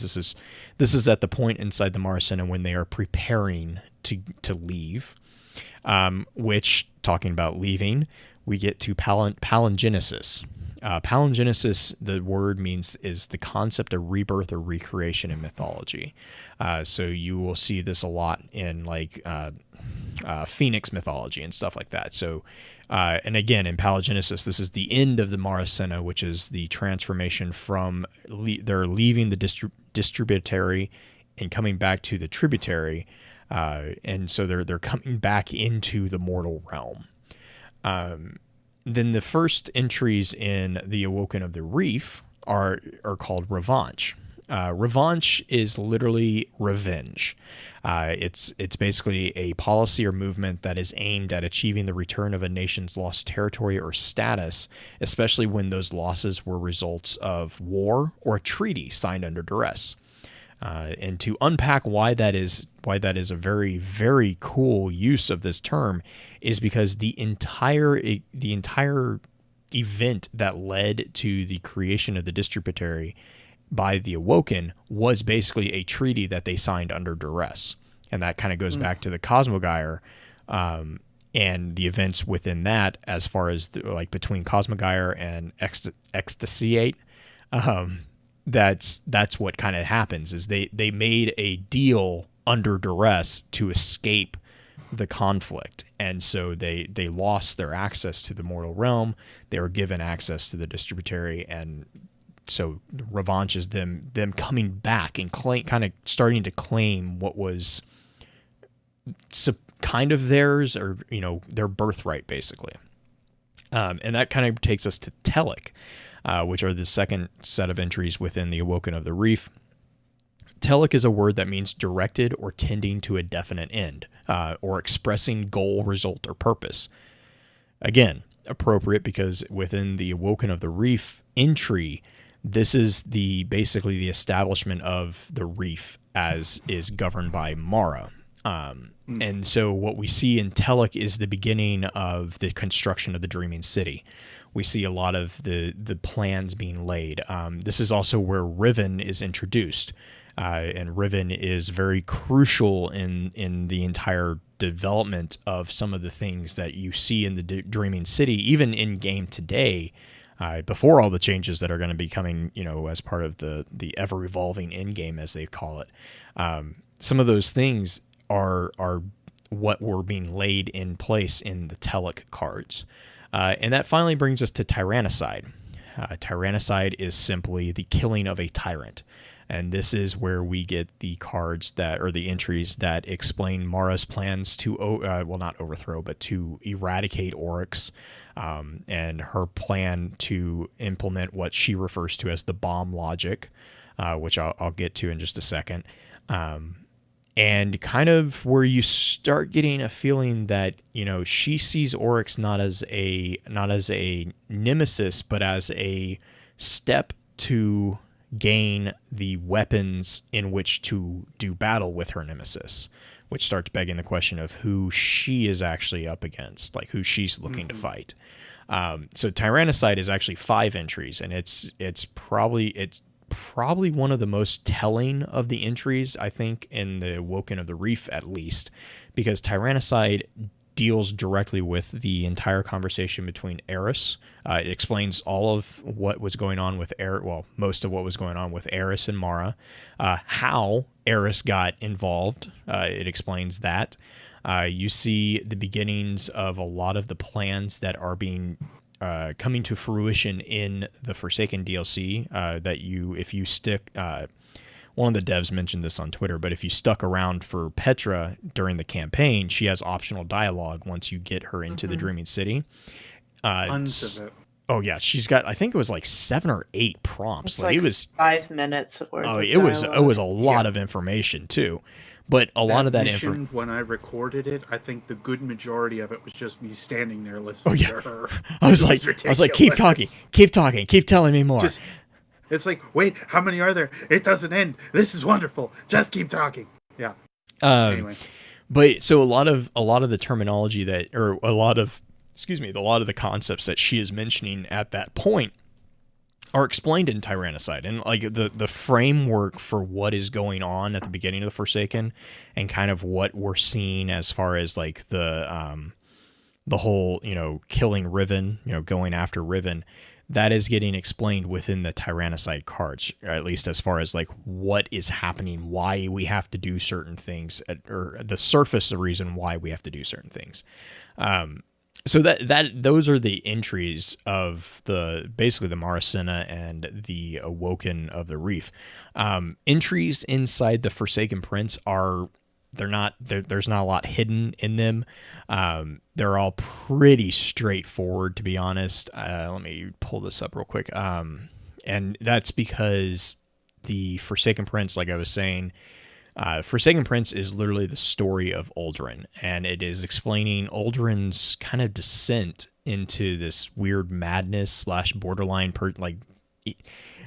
Uldren, after you read especially Maracena and the Forsaken Prince, Uldren becomes a lot more of a tragic character. You start realizing that Uldren really, from the very beginning, was fighting a losing battle when it came to because he was up against the manipulations of Mara, and then later he is of the two siblings, Uldren was the only one who actually kind of had feelings of familial love. Mara was kind of the cold, distant one, which is talked about in the impotent cards, especially when Sujur challenges Uldren the first time.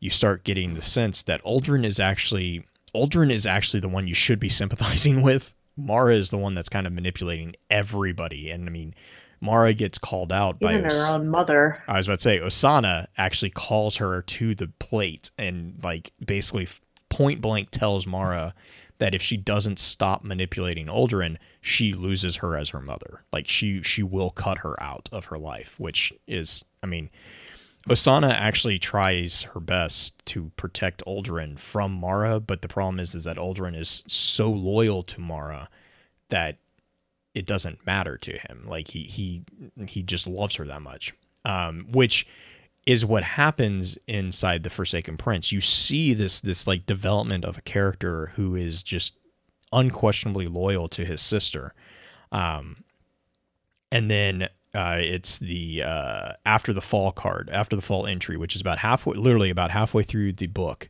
So you have the entire story of Uldren's kind of discovery of the Black Garden, which is a very interesting conversation, and the development of his relationship with Jolyon, who is one of his master crows, and then Jolyon is the last entry, and then it's after the fall, which is takes place immediately after the Battle of Saturn.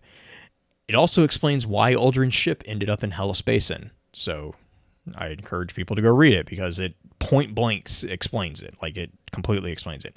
It also goes further and explains exactly how he created the House of Dusk and why he created the House of Dusk and why the Elixni were okay with all this. It explains the entirety of the birth of Fickrell and the entire like construction of these Barons of the Scorn and the entire Scorn. Now, granted, it's the Scorn are more explained within the Lawless. The Lawless Frontier and Varix's book. Most Loyal. Most Loyal, yes. Most Loyal deals more with the development of the Scorn as abominations of the fallen. The only reason I know that name is because it is the only thing that some of the guys on my channel can talk about right now. Oh, like, my! I want to like. It's really good from what I hear. The entries, like, oh my god! I've only done like a surface read through of them, and I'm like, yeah. Oh Lord Varix, oh my gosh! Like, I'm not joking when I said we probably should have renamed this to educating a YouTuber because I have no idea what some of this is going on. Like they're saying like Mara's got a mother and Mara's the one that like was actually doing all the manipulating, and you got to read this Oh and my that. God. I'm just like, I have There's- no idea what they're talking about there's right so now. I'm just much. sitting back like, this Oh, is good. well, here's There's the other spoilers for me thing. that I gladly accept. So here's the other thing, Beard. They explain directly and point blank where the Jinsum scribes come from. Yes. Oh, I don't thought know of if you I don't when know I read I that don't one. know if you saw my tweet, but like that was like I was like, so I might have actually been live tweeting as I was reading lore entries, which is really weird because normally you live tweet when you watch something. I was live tweeting Yeah. while I was reading, and I lost my head when I saw the explanation of what the Jinsum, because I've been like begging for this since God, what, House of Wolves, when the Harlequin pendulum came out. I'm like, what are these guys like? And then Asher, it was like Asher's like the last the Jinsum scribe. He's the last one. I'm like, Yeah. Yep. There's a lot, Beard. There's a lot going on. I mean, and there's so much answered. That's the great thing. It's so much. Yeah. Of course, which, you know, for every answer we have like 50 more questions, but We see exactly where the Awoken come from. Right. Now, yeah, full can't wait to disclosure, read full disclosure too is, again, going back to, you know, the Let's chat that we did a while back. This is in-game lore. It's in-game presentation from an in-game persona. So in the same way that we have to take the books of sorrow, you know, as much as we're excited to read a lot of this stuff, the Maracena, and I think Green, you were mentioning this in chat the other day, the Maracena is much very similar to the books of sorrow, in the sense that they are almost holy texts that are explaining to, you know, the descendants of the true or the original Awoken what is going on. So that being said, if it's Mara that is writing the Maracena, you know, she does a pretty brutal job in being pretty fair as far as like criticizing herself, because the entries are pretty brutal against Mara. Like, I mean, they're not like dragging her through the mud, but it does humanize her to an extent and shows you why she is as cold and calculating as she is in some ways, because you get the whole she learns that secrets have power very, very early on in the Maracena, and that is driven home throughout the entire book. And I would say that's the theme of the book, quite frankly. Oh yeah, that it's the destruction of the eighth or the first proclamation of Alice. Yeah. But yeah, there's just so much. I'd love to do an episode just on the Maracena alone, because there's so many stories just in that. It's on the poll. It's on the poll. Good. But real quick, do you want to jump into that little overview that I threw in to the notes real quick? To kind of move into the conversation of I also collected. You technically have something wrong in the very first line. I probably do. She's the second. She's not the first. No, she's not. She's the first. See, I can't put any input in here to say whether who's wrong or right. So we just have to. That's the major secret in Nye. That's why she gets the blackberry tea thrown at her from Alice. And then at the end in, I believe it's Palingenesis, when she and I think it's Suitor are in the ship of the ship. Yeah. When she says that Suitor calls her a devil, she's the devil. Yeah, that's the secret, is Mara is actually the first Awoken. She just let Alice take credit for it because that allowed her to manipulate everything. I get it. That makes sense. Yeah, it's like it's Mara is playing a long game. Like, I mean, yes, she is. It's hundreds of years. Her thousands. They were in the distributary thousands of years. And they're immortal. That's the other thing. Well, they were immortal inside the distributary. As soon as they returned to the what's called the Soul. tributary soul system, they became mortal again, which was a huge part of why Mara had to work so slowly in the distributary to convince the I can't remember how many of them that actually came back with her, but that's why she had to convince them so hard, like so much, was because they weren't just coming back home. They were actually coming back and giving up. They were sacrificing immortality to return. Mm-hmm. Yeah. Do you want me to just go ahead and read your little thing that you wrote? Yeah, down if here? you're comfortable doing that, yeah, please. Mara, as the first Awoken, defined the rules of the new race, but allowed Elise Lee to believe that she had been the first and take the title of Queen. This allowed Mara to operate in the shadows, culminating in the Awoken returning to the mortal realm after what was to them thousands of years within a pocket universe outside of the flow of time. Here in Seoul, only centuries had passed. The full scope of her endgame is still currently unknown. Upon returning to Seoul, some of the Awoken returned to Earth to assist their ancestors. This departure allowed a small force of Fallen to track down the Awoken who had remained in the reef. Mara led those who remained into battle and managed to defeat the alien attackers, finding that, thankfully, the raiders had not communicated their location to the larger Fallen foes. This allowed the Awoken to fade into the shadows of the reef for the time. The Reef Wars were started after the Awoken realized that the House of Wolves intended to join their brethren in the Battle of Twilight Gap.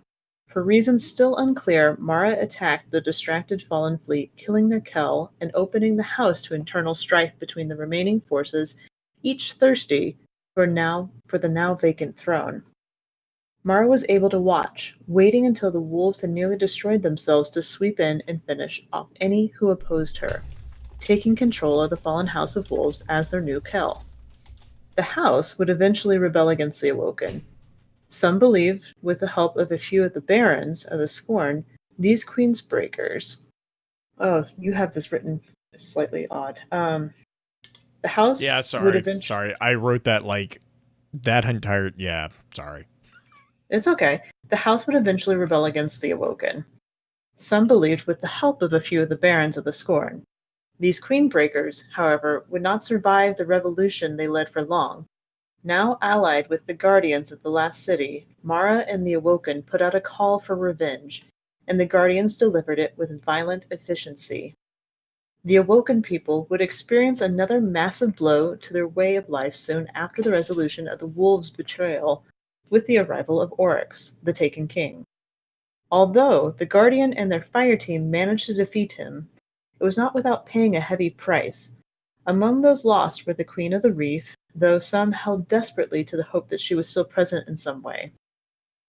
Their hope, it seems, was not in vain, for this was merely a step in Mara's plan. A difficult one, to be sure, but one that was necessary if she was to overcome the threat of Oryx and his Ilkor. For while Oryx and the Hive viewed the universe through the lens of the logic of the sword, Mara saw connections in what she referred to as the logic of the bomb. She merely needed a catalyst, a connection to bridge the pieces together. And what better bridge than the blade of a god? Oh, Mara. Mara. She's a mess. She's good at what she does, though. She is so good. And she's always been good at it, according to Mara Senna. Yeah.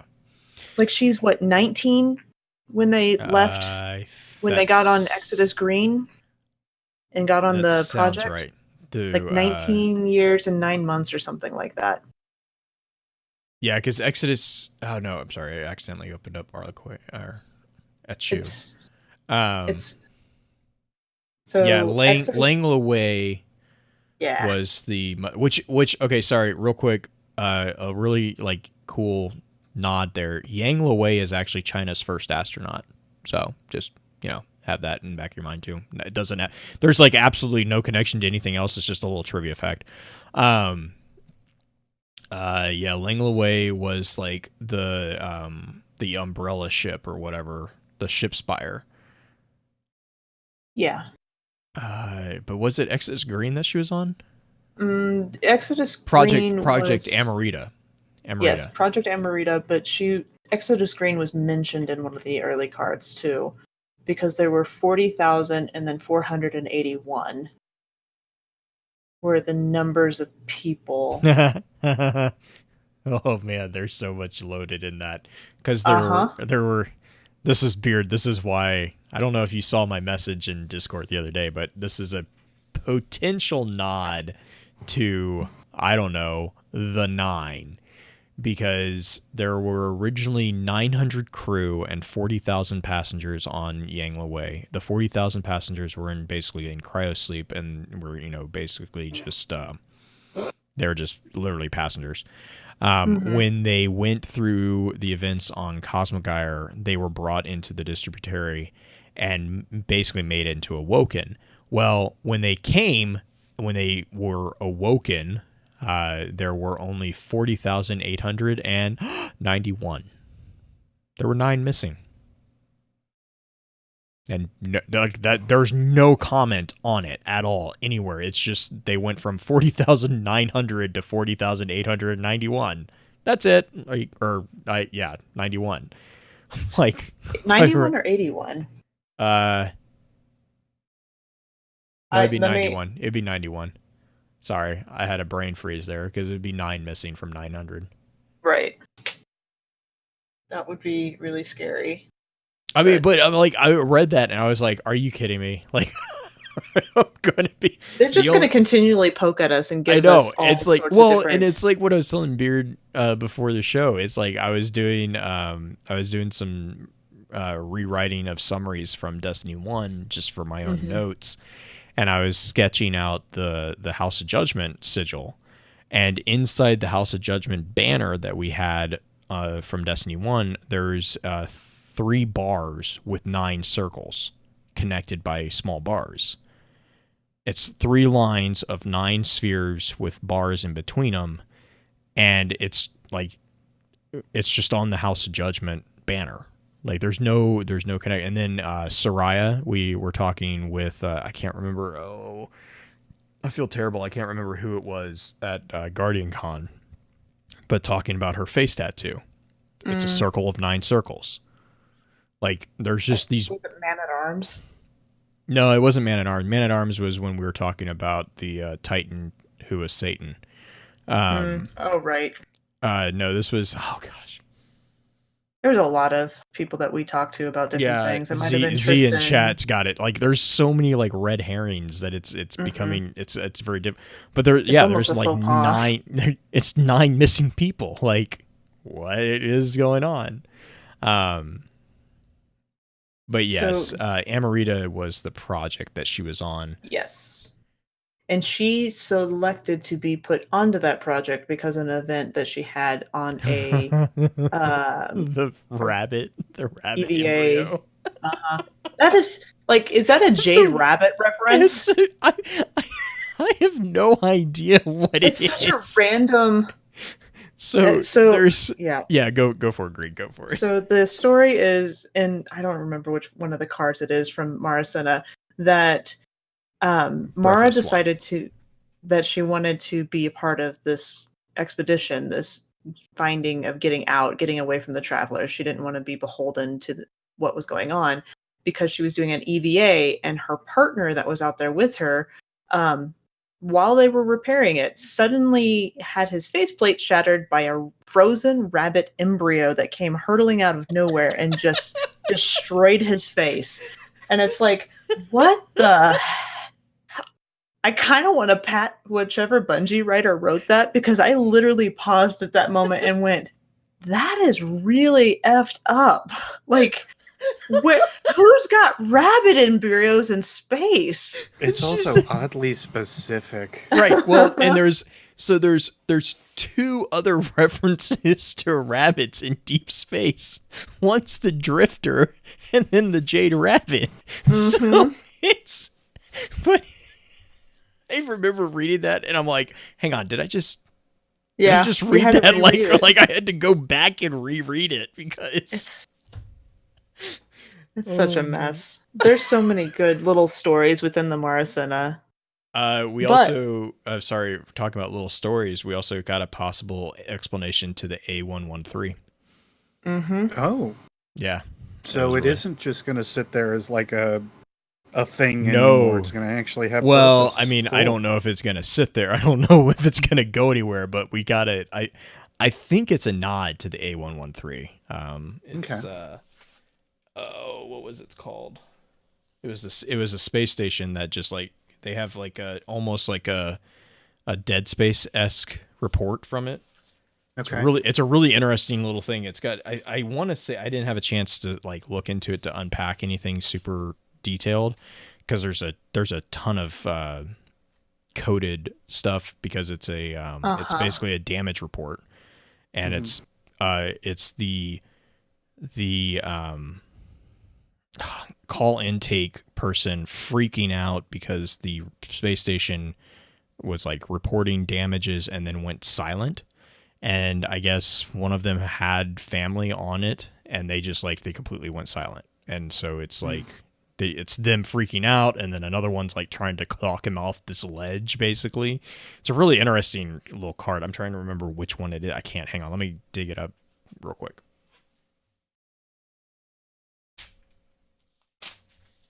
While he's digging that up, I'm going to go ahead and kind of give out some of the questions that we were asked in chat that I think we're going to go over a little bit. How did the Earthborn Awoken come to exist? Why are they blue? Are there Awoken babies? Is there any lore behind their weaponry choice / like bows / knives? And the connection between the Marasana and the Awoken of the Reef and the Maraid? So there's actually answers to a lot of these questions. Did we ever actually get the answer to why are they blue? I know why they have like the. I don't know. We kind of do. I mean, like they're cold. Well, which is my no. favorite part of the dawning was the children. The children came and were like, the Awoken are cold because they're blue. Well, you know, Mara used to do the EVAs and she would let her body turn blue. Like she would let her. That's what the videotapes were. She would expose herself to space. Yeah, and I think really weird. I think that kind of is. I mean, maybe it goes back to her being the first and defining them. Maybe. We didn't, that was like of the questions that we did have from chat, that was the only one that didn't have like a clear answer. Real quick, Beard, it's the Bamberga entry. It's from the Dreaming City book.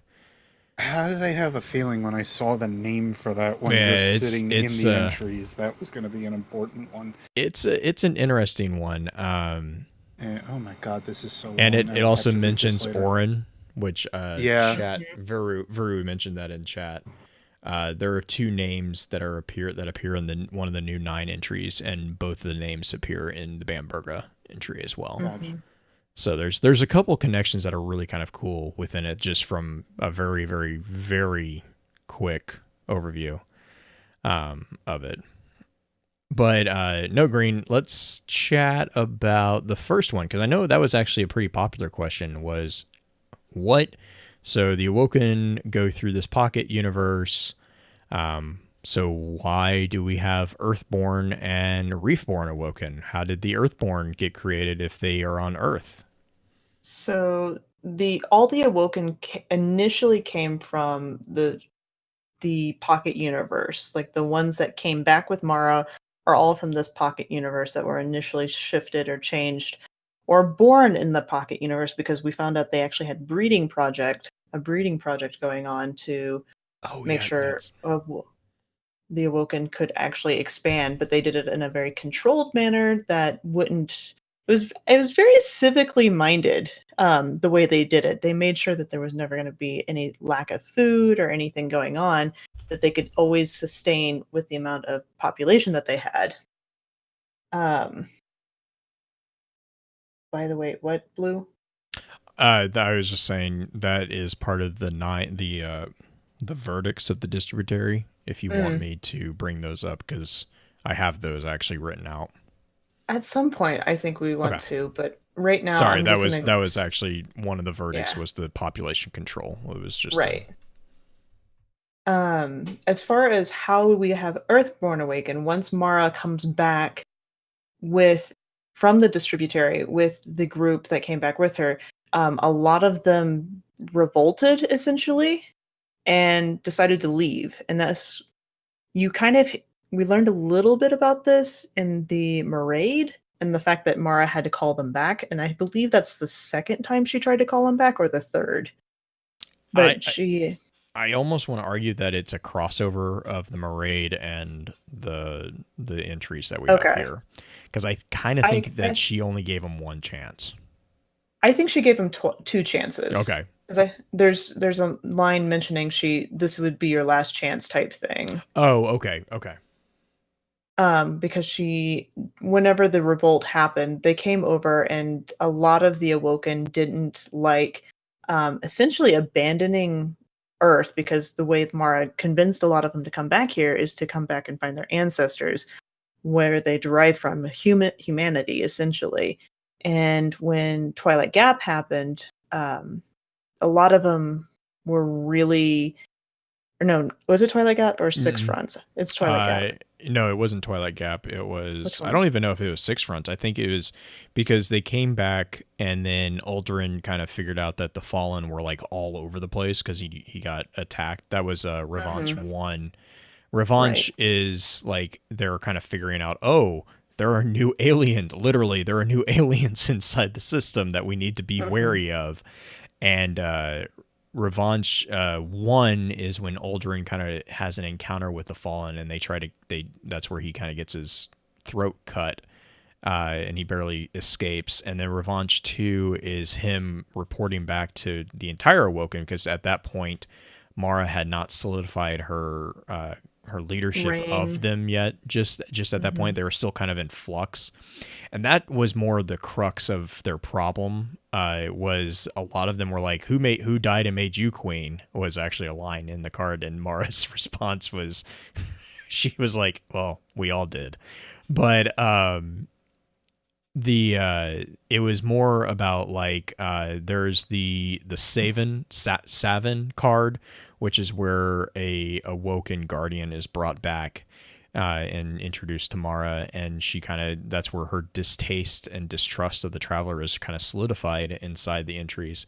But it was explained in that card that a lot of the Awoken who would become the ancestors of the Earthborn went back to Earth because they felt loyalty to the humanity. Human race. It wasn't, it wasn't because of any particular battle necessally. No, it was a mutiny type thing, not a mutiny. Yeah, well, basically, basically there was a group of them that were like, we're going, and you can't stop us. And Mara was like, well, I'm not going to stop you.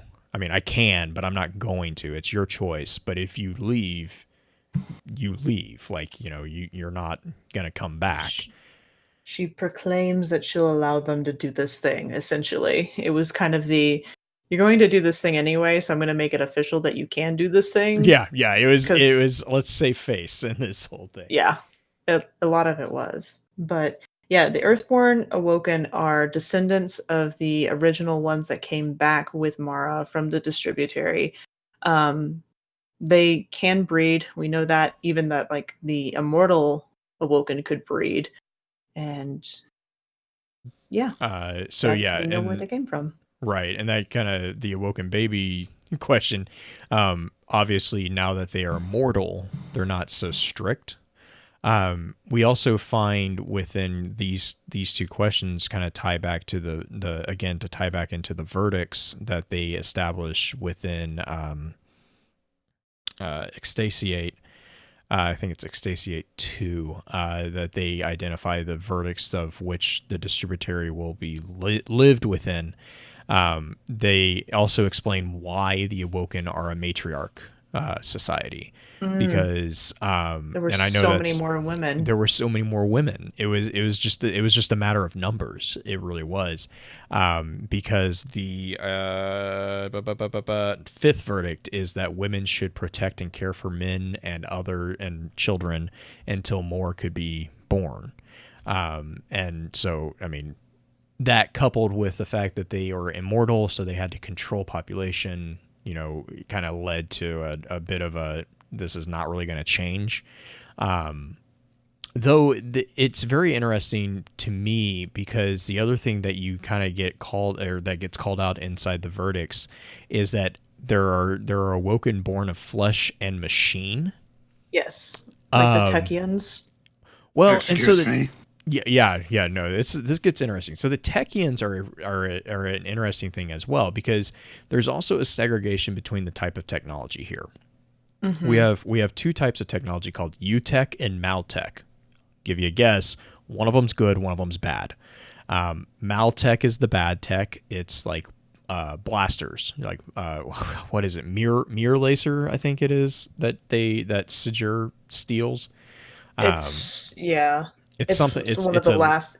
It's a weapon. What we would consider like a gun. Right, which will kind of segue into one of the other questions here, the behind their weaponry choices. UTech was identified as good technology, and there were, hang on, let me pull this up real quick. There were individuals who were noted as being very knowledgeable about UTech and the U technology, and they were called the UTechs, which will then evolve into the Techuans. But the UTechs, as part of the fourth verdict, was UTechs were noted as being heralded and heeded as they were the preservation of the U technology, which was the good technology. And so they were kind of they were kind of raised up inside this society because they were the ones that understood what was called the remains of the ship, the Linway ship was called the ship spire. And basically the queens and the Techuans and then the queen's paladins, this is where we also start seeing a breakdown of the society as far as titles go. Paladins were the individuals who the queen could entrust with the Maltech because she was sure that they wouldn't betray her, which kind of comes back and bites her in the butt because one of them does betray her, and that is Sigir. Sigir betrays them and brings a weapon over in an event called the Theodicy War, which we'll get into in just a second. But yeah, and so then we also get the introduction of the other position within the Awoken fleet is the Corsair. Corsairs were actually kind of mercenaries in the distributary. They were actually kind of like friendly pirates, I guess would be the best way. They were just kind of guns for hire. They weren't really loyal to any particular individual. They were loyal unto themselves. And so within here you have the Techuans, and there's this like weird thing of like they're mentioning the Awoken as being, you know, again, controlled population, but then it specifically calls out that they're born of flesh and machine, or wombs of flesh and machine, I think is. Wombs of flesh and machine? That makes it man. sound like they were incubated. Yeah. Yeah, well, harbingers, what? Mm. Hang on, let me make sure I'm reading this. Yes, the third verdict is population control. The people were to be born in, quote, wombs of flesh and machine, end quote. Population control was imposed due to each individual Awoken being immortal. And so these, so the Awoken verdicts, like we've kind of been dancing around these. There's 9 verdicts basically. The first verdict is that the people were Awoken and they were immortal. The second verdict was the naming of the world, and the world was named Distributary before they did not intend to return to the mother world, or as they call it, the Tributary, which was our Earth. The third verdict was population control, which we just kind of mentioned. Fourth verdict was UTechs were noted as being heralded and heeded as they were the means of preservation for the U technology, which was known as the good technology. And this is opposed to Maltech, such as the guns and weapons. The matter laser, that's what it was, that was mentioned in Fidayaside 2 is one such piece of equipment. The fifth verdict was that women would care for and protect the men, quote, until others could be born, end quote. The sixth verdict was the purpose of the Awoken. What was that, Green? I didn't say anything. My AC kicked on. Oh, I apologize. The sixth verdict was that the purpose of the Awoken was to know and love the cosmos. The seventh verdict was that the Awoken owed no allegiance to their mother world, the light or the darkness. Though they were created out of a covenant of light and dark, that covenant was complete, and they owed no further payment on the debt, with the exception of remaining on distributary as part of the second verdict. The eighth verdict was that the Awoken existed in balance, whole in themselves. And then the ninth verdict was that Alice Lee was, with no vote or question, the first queen, and her first pronunciation was that there would be no secrets among the Awoken. This pronunciation was actually meant specifically to curb potential trouble that Mara and what was called her Quiet Council might cause. This also led to Alice being referred to as the Queen Without Secrets, which would come back and damage her in the Theodicy War. Mm-hmm.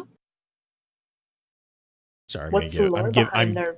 giving everyone a moment to absorb that. Like it's there's a bit. A lot. It's and thick. We're still only in the Maracena. Yeah. Well, actually, we're only in the first card 3 or 4. Yeah, we're only in the third card. What were you gonna say? I was just gonna say, and is there any lore behind their weaponry choice of bows and knives? Right, and that kind of goes back to the fourth verdict. So we see an emphasis within the Awoken on the good technology. They were really, honestly, it kind of reminds me a lot of Ephrodite and her pacifist colony.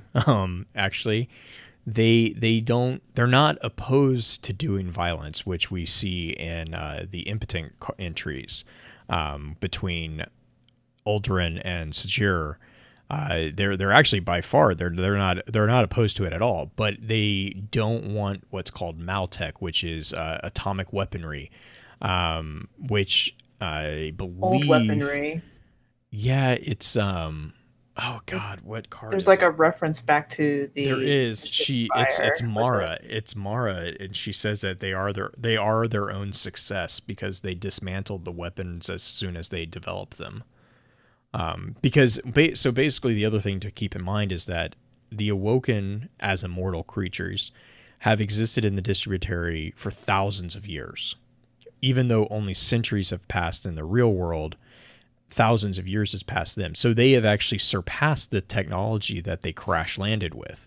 This is another thing that Mara kind of calls out, is that like she ends like near the end of the Maracena, Mara is no longer kind of manipulating things from the shadows. She is actually kind of out in front. She still is. It's just not. Well, you get to see it a little bit more. She wasn't hiding as much because Sajur was her public face, and then Uldren was her enforcer. And so she is like launching all these satellites, and she's basically creating a network of intelligence, not like covert intelligence, but intelligence of like the world and the nature of the universe within which they exist. And then she uses this information to convince people to come with her when she returns, when they go through with the revanche. Can I also say that a lot of the dialogue about Mara and the things that she chooses to do is very science-based. Like, yes. There's a lot of like logic. She thinks like a scientist, and you see it so much in some of these cards where she's just like, we want the data, I need the data type thing. Well, and I think there's also something to be said for that, because that's how she gets away with manipulating things, is she manipulates through the facts. Yeah. Like, she presents facts because, like, she's a teenager. Yeah, she is. But the other thing is, like, when she, I think it's is it it's either palingenesis. I think it's palingenesis. When she's talking to the Awoken, she makes a point of it only being her face that they see. Because she calls out, she's like, hey, I could have put, well, she doesn't actually say this, but in her mind, we see her thinking, she could have done graphs and, images to kind of drive the message home, but she wants them to remember her face. She wants them to see her face and, see the emotion and all this stuff. There's a lot she's manipulating them through facts, I think is what I kind of took from it. So like, yes, she is thinking as a scientist, but it's not like she doesn't have a bias, I Well, I guess, think is what I'm saying.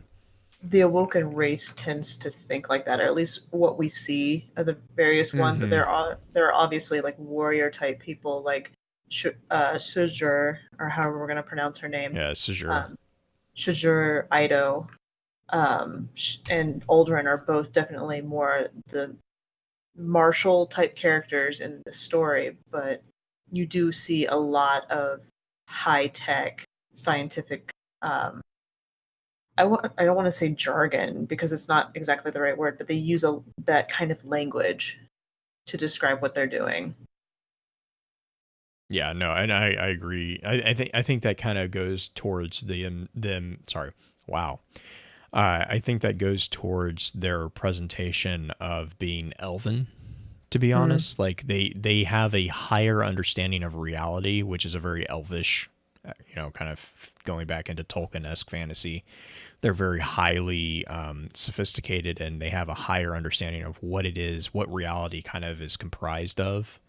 That's always been kind of a fantasy trope for elves, and I kind of got that. I definitely got that feeling reading them, and then you actually go to the Dreaming City, and you're like, yep, this is Tolkien. Like this is this is Rivendell. Yeah. Like we are landing in a I was science thinking fiction. Lothlorien.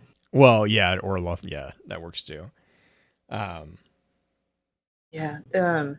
Those were, I guess, the last question that we had kind of from the chat was the connection between Marasana and the Awoken of the Reef and the Maraid.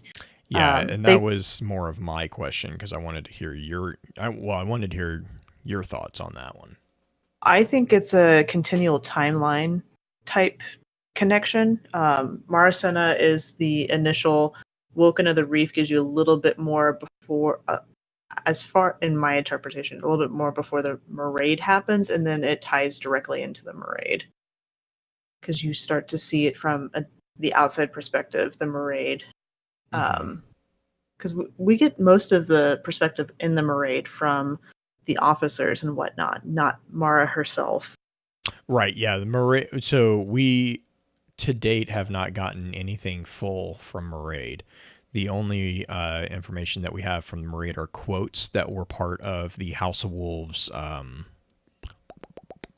bounties. So like the Queensbreaker, Draxus, Picus, all those names that, way back when we were running circles around Skolas. That's where we got the majority of the Maraid. And honestly, like the Maraid was really, I always attribute the Maraid more to like the Aeneid. It was kind of which it's got a very similar naming convention to it. And so in the kind of to explain that logic, the Aeneid is the story of the establishment of Troy by a Trojan, the establishment of Rome by a Trojan following the Trojan War whose name is Aeneas, hence the Aeneid. Mara and the Maraid would be the establishment of the Awoken in the Reef. And so there's a bit of like, my thought kind of is that the Maraid might be more of like the epic poetry version of this story, whereas the Awoken of the Reef, which is kind of the book that would actually probably more likely crossover than anything, is maybe more of a is it autobiography? Is that the correct term for that one? I always flip them. I always flip it. I mean, an autobiography is a self-biography, yeah. Yes, that's the one I'm thinking. I got it right this time. Yes. You did. It's very rare. Yeah. I will not get it right next time. Do you want to kind of go over a little bit of what we learned about Aldrin? Because we've talked quite a bit about the origin of the Awoken, or do we want to save Aldrin for his own thing? Oh, man. Because there's so much. The stories about Orsana, Mara's mother alone, there's two main ones. One, before the Awoken are become the Awoken. Which did we mention that it's a singularity type thing situation going on? Yeah. So the pocket universe that we're mentioning that the distributary is within is the effect. Okay, Green, I'm going to rely on you a little bit. It's the effect of a singularity. It's the event horizon.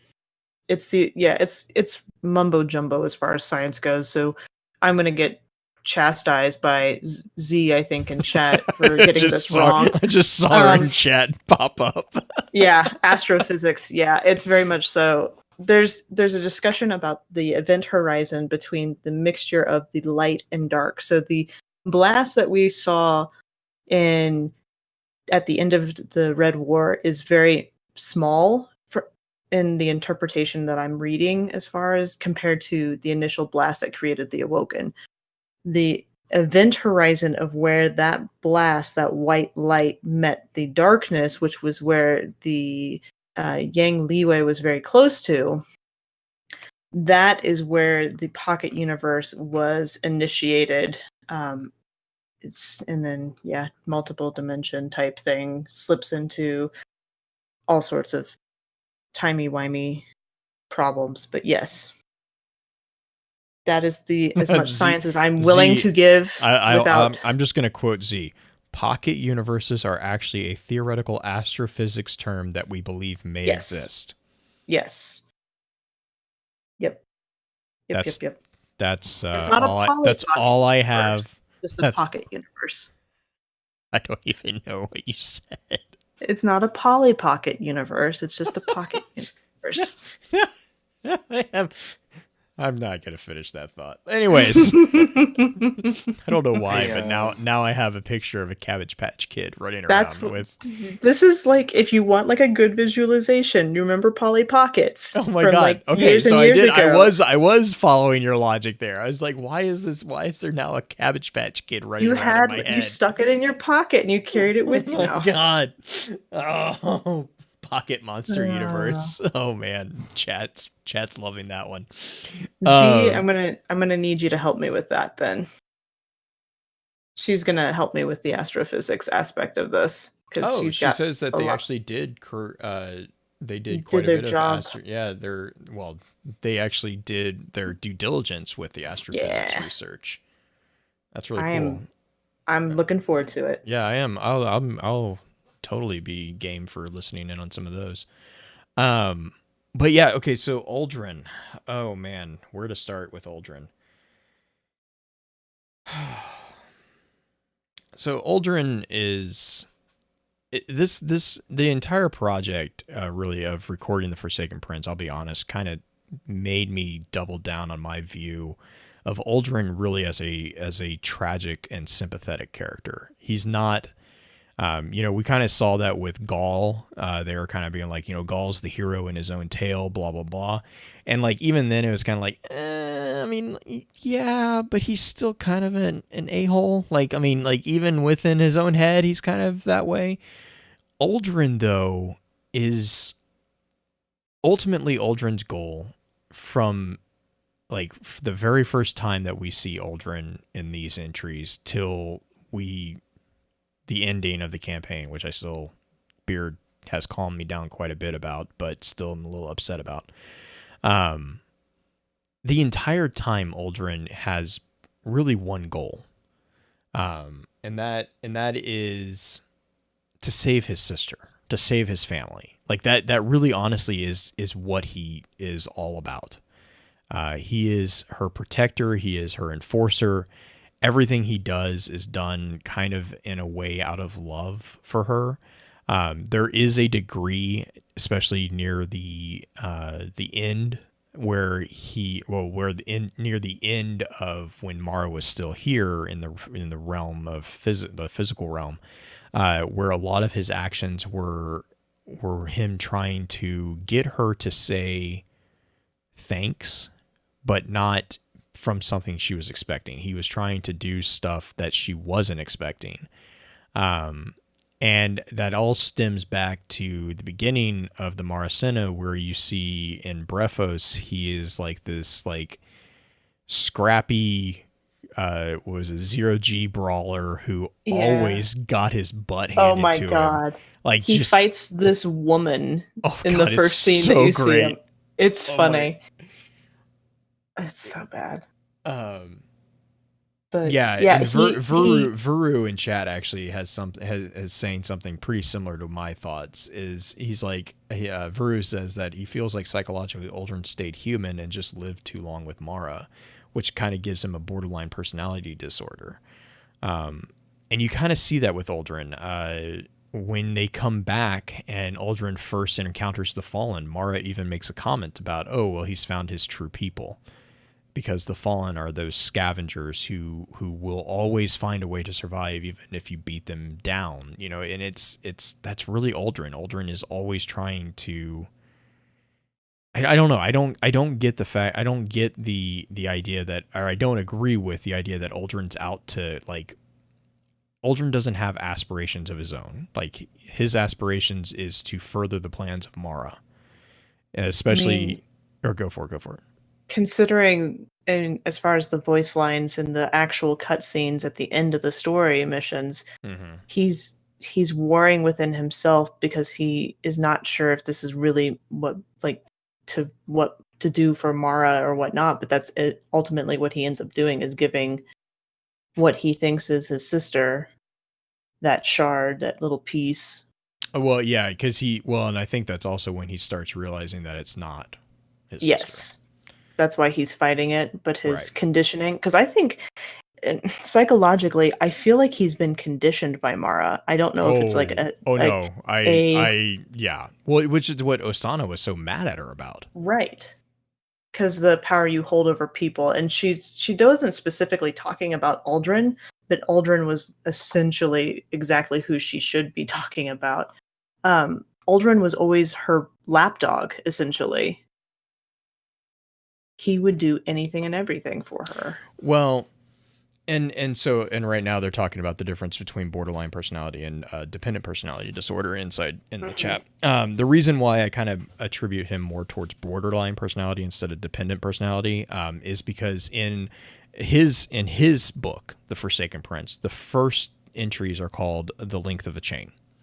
And what this is in reference to is he has a line in there in which he says that he is purposely throwing himself as far away from Mara as he possibly can. He's always challenging her forgiveness, challenging her benevolence towards him, because he wants to see what the length of the chain that he is bound to her, where that chain ends. And to date, he has not managed to reach the end of it. So there is that personality, that borderline personality of like, I love you, but pushing away and then coming back, that kind of boomerang, very, very, basic, like borderline thing, more so than the dependent personality, which is kind of like that, or that like, he needs always needs to be there, because he doesn't. Like, that's the entire point of like the entire excursion that he tricks Julian into going into the Black Garden, is merely to test Mara's forgiveness of him. And then in the Length of the Chain 2, he has a call out specifically when everyone's like cheering him on and he's getting ready to leave. He has a moment where he's thinking, he's like, the only reason these people love me is because of my proximity to my sister. And he recognizes that, and he has a problem with it. He wants to have, there is a degree of which he wants to be out from underneath her shadow, but he's so, and again, kind of going back to that conditioning, he's so conditioned to be under her shadow that that's where that kind of borderline boomerang kind of comes in. He throws himself out there and then finds himself being brought back, not by her accord, but by his own. Mm-hmm. And that's where that dependency, that unhealthy dependency comes from. And that is where, we see the unhealthy Echo that kind of begins this transformation. It's very early on in the the Forsaken piece or the Forsaken Prince piece where he starts having his eyes. You'll it's about, I think it's actually in After the Fall where there's a specific call out. It's a very short call out in that one, but it slowly grows over time where his eyes become sore. And if you paid attention to the cinematics, it was pretty obvious at the very end, but even at the beginning, his eyes were black. They had shadow in them. They were Right. not the whiteness. And you see that full transformation when it's actually reversed at the end, where you see that Aldrin was taken. He was partially taken just the same way that Korea was taken partially. There was a degree of him that was actually taken. There's actually a call out in the voice line. If you look at the subtext, they call him, they mention that he had been taken. That was one of the optional dialogues I think that Petra had. And so there's this weird thing, and this is also where you see an explanation of what's happening with Fickrell and this Barons of the Scorn, because in the I can't remember which entry. It's not I don't think it's the Fickrell entry. I think it's the one prior to that. I just blanked on the entry. But it's the entry in which Aldrin actually saves Fickrell's life from after a Guardian party ambushed him, after a fire team had ambushed the Fallen it was actually a Glimmer public event, nonetheless. It actually makes a call out to that. He saves Fickrell's life, and in doing so, in saving Fickrell's life, he transfers that taken energy into the ether, which is where we get the tainted ether that the Scorn have, which you see in Most Loyal, the entries within Most Loyal, especially, I want to say it's Chain of Souls, I think is the card, in which Varix is trying to reverse engineer. Like Varix, when they have them all in the Prison of Elders, Varix is actually trying to save the Scorn. He is trying to reverse the effects that the Scorn's corrupted ether has on his people. That's why they are kept alive in the prison, is because Varix is trying to understand what has happened to them so that he can reverse engineer basically them, or reverse engineer what they did to the ether. Aldrin is within that ether. Like in his cell, he is actually sitting in corrupted ether. Like there's a call out in the cards where he is with the House of Kings after he has formed the House of Dusk, in which he mentions that he has been driven to ether, quote, ether and other distractions because of the silence from Mara, or his hallucinations of Mara. And it's the hallucinations which are constantly pushing him to like attack his people, to raise his life habitats of the reef. That's these ethereal voices that are saying, hey, you need to come back home. You deserve the crown. You need to come home. Come claim the crown.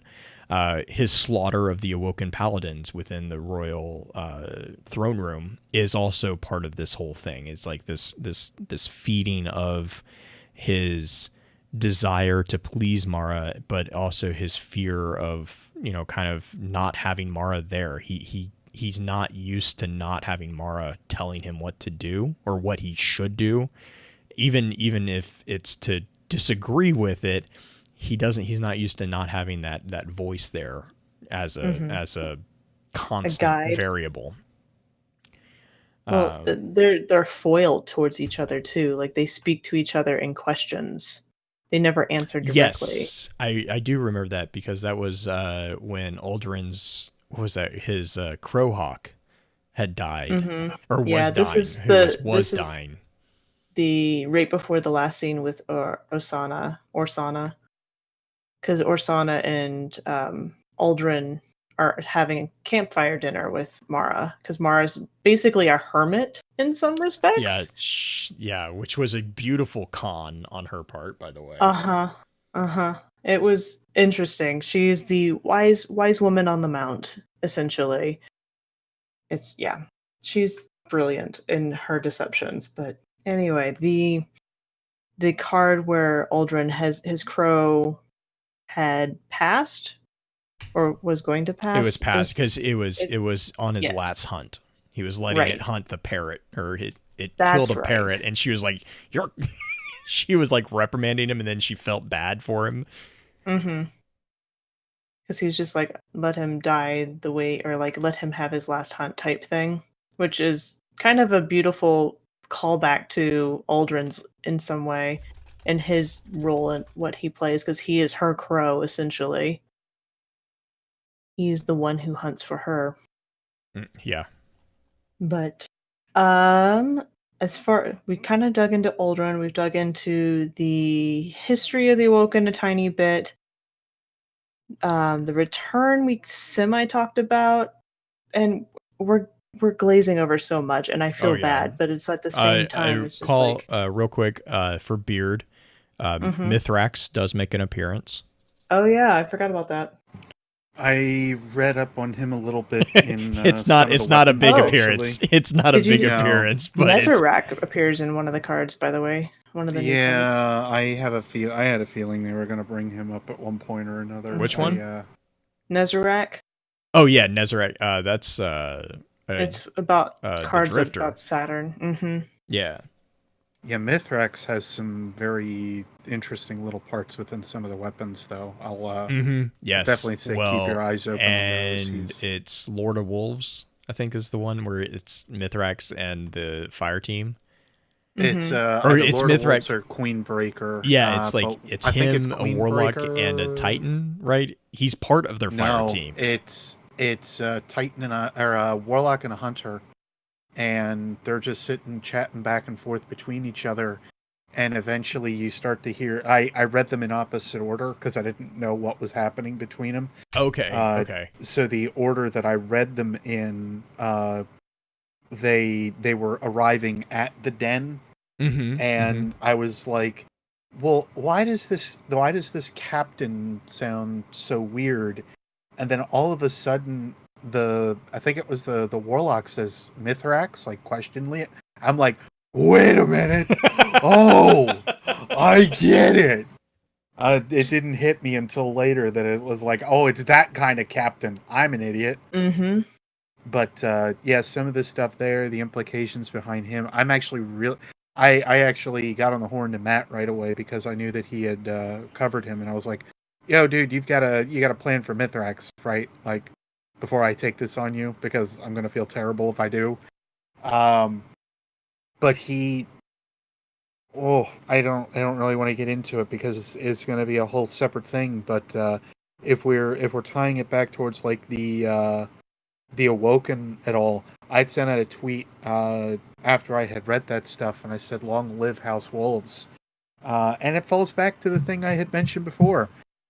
House Wolves as a house may be disbanded and quote unquote extinct, but it's not. But it's because there's not. a dreg. There's a dreg in. I think that's the Queensbreaker card, right? Where the dreg's like, or he's like, he sneaks away. He's like, oh, the Kel's back. I'm going back home. Like he's Yeah, the one entry actually talks about a dreg that is looking. He's the he's the only one of the house. I think it's House of Kings or House Exile, or no, it's House Dusk. He's the only one who understands English. Like he's the only Twilight Oath. The Twilight Awoken Oath, made me, which is what I love about it. It's a sniper rifle, and it says in all quotes, "The Awoken made me." And my little blurbs that I have here: Yevek, a member of House of Dusk, reports to his captain but leaves out information that Morozov is alive. As an older member of House of Wolves, he too plans to return to offer aid to the Reef. House Wolves may be extinct, but in name only. House Wolves lives on. Long live House Wolves. And additionally, it sounds like Mithrax was also a member of House Wolves by the sounds of things. So again, it is just in name only that House Wolves has effectively gone away. It is still a very integral and key part, most likely, of a good portion of Dusk. And I have this feeling that if more figured out that Morozov were alive and well, they too would probably offer up a little bit of help to what was going on. Because Aldrin's kind of like the fallback guy in a little bit of a way. He was the other one that was seen as like on the throne and seen as like another one that could be like easily tied back as being another Kel. But if he starts to fail out on him, then he's going to start to fail out on him, and they're just going to fall back. But I don't know. Well, and the whole development of House Dusk is also explained within the Forsaken Prince. Within I can't wait to get to that. It's Kings, I think, and then Okay. like it's a really interesting thing because like it's not at all what everyone was assuming. The way that Dusk is formed is actually it's an interesting twist. I'm gonna say that. I don't want to ruin it for you. But yeah, it's not what everyone was assuming. But Aldrin had a very it kind of is in its formation. Well, yes, Aldrin. So like Aldrin was very much key in forming House Dusk, but the catalyst which allowed him to do so is not what everyone was assuming it was from Not the House information. Kings, basically.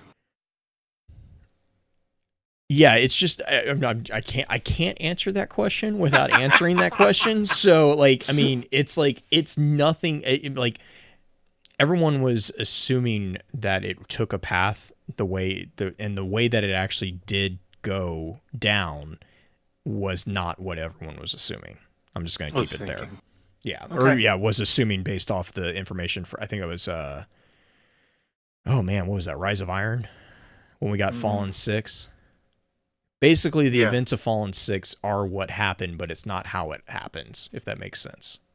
See, that's what I've been wondering is like how long, and I guess that was something I had brought up in a recent video, actually the Osiris one, talking about the prophecies. It really made me start to think like how long Aldrin had been planning and working with a lot of this stuff, because they've been hinting at this now for a long time. So, and that's the other cool thing about the Forsaken Prince book is that it actually kind of goes through his steps, because ultimately the entire time Aldrin has the end goal of bringing Mara back. That is his, that's like the entirety and totality of his point of existence is Mara needs to come back. Mara is alive, you know. He is he's the unhealthy version of Petra's faith. Petra has faith that Mara is alive, but she is holding the faith, which actually is a amazing entry when all the paladins realize just how effed up they are, and they all look at Petra and realize that's the reason Petra's the Queen's Wrath. And they all that is my favorite card right now. They all bow in deference to Petra because they all look down on Petra up until this point. And then when this all goes down, and I think it's which one is it? Fame? Is it Fame? Hadrium? It's one of the Hadam, older Hadam. Yeah, Hallam Fen. Hallam Fen. He has been like how much of a jerk he is. Oh my speaking out god! against Like Petra being and the like regent. oh my gosh! And it's just so funny because he's talking to her via like a really bad voice call or FaceTime basically, and he can't read her face, but he's like in his like you get to see his inner dialogue, and he's like, I sound like a butt. Like he's like, oh my gosh. You can actually read some of those portions from the Vouchsafe. I believe it's a scout rifle. Yes, but that I believe is the one that he starts to do some of that on. Which there, oh my gosh, that moment of transformation for the paladins to Petra is just, I'm like, that's perfect. Petra finally gets the respect that, you know, she's been holding out this faith, and everyone's been kind of like patting her on the head because she is younger. You know, she is younger than most of all of the paladins, and they all kind of thought that Mara babied her, and she was just being picked as favorite or otherwise, basically. Because you find out that Petra. So when Sjur was finally killed, Petra was one of the only survivors of that engagement. And so, and I think that was in Honored. I think that was the entry that it happened in. Because Honored is the one where she is named Queen's Wrath. and like the involvement of, or the choosing of Petra as the subsequent Queen's Wrath after Séjour was a very testy thing, because there were a lot of paladins who thought that they were more deserving of the title. Yep. And she was just a Corsair. So not only was she not even a paladin, she was barely titled Corsair when she was made into the Queen's Wrath. And so there was a lot of resentment there. Isn't there kind of like a weird thing with the fact that she was, because she was raised by the Techians, people... Yeah. She had. It seems like they thought that was a very odd. She also choice. shares a surname with one of the head Techians. If I don't know, it really bugs me that's a thing. So there might be actually familial, like, I'm not going to say I'm not going to say it's nepotism, but there is a connection there. But I also get the sense that a lot of the young Awoken are raised by Techuans. Like, yeah. I can see either way going, but I kind of got the feeling that was not necessarily an odd thing, because you have what is it, Azurim, the entry Azurim, which was hilarious, like really messed up, but really kind of interesting portrayal of a rogue Ahamkara, which Azurim's a jerk. Like, he's just a jerk, but the way he tricks what is it, Elsera, I think it is, into letting him into her garden, that was just, it was perfect. But like, because when he tricks the individuals that his victims basically are young Techuans and Corsairs, like they're introduced as young Techuans and Corsairs, and so I don't know necessarily if I don't know if it's necessarily an odd thing that they are raised by the Techuans. I don't know if that answers the question or not.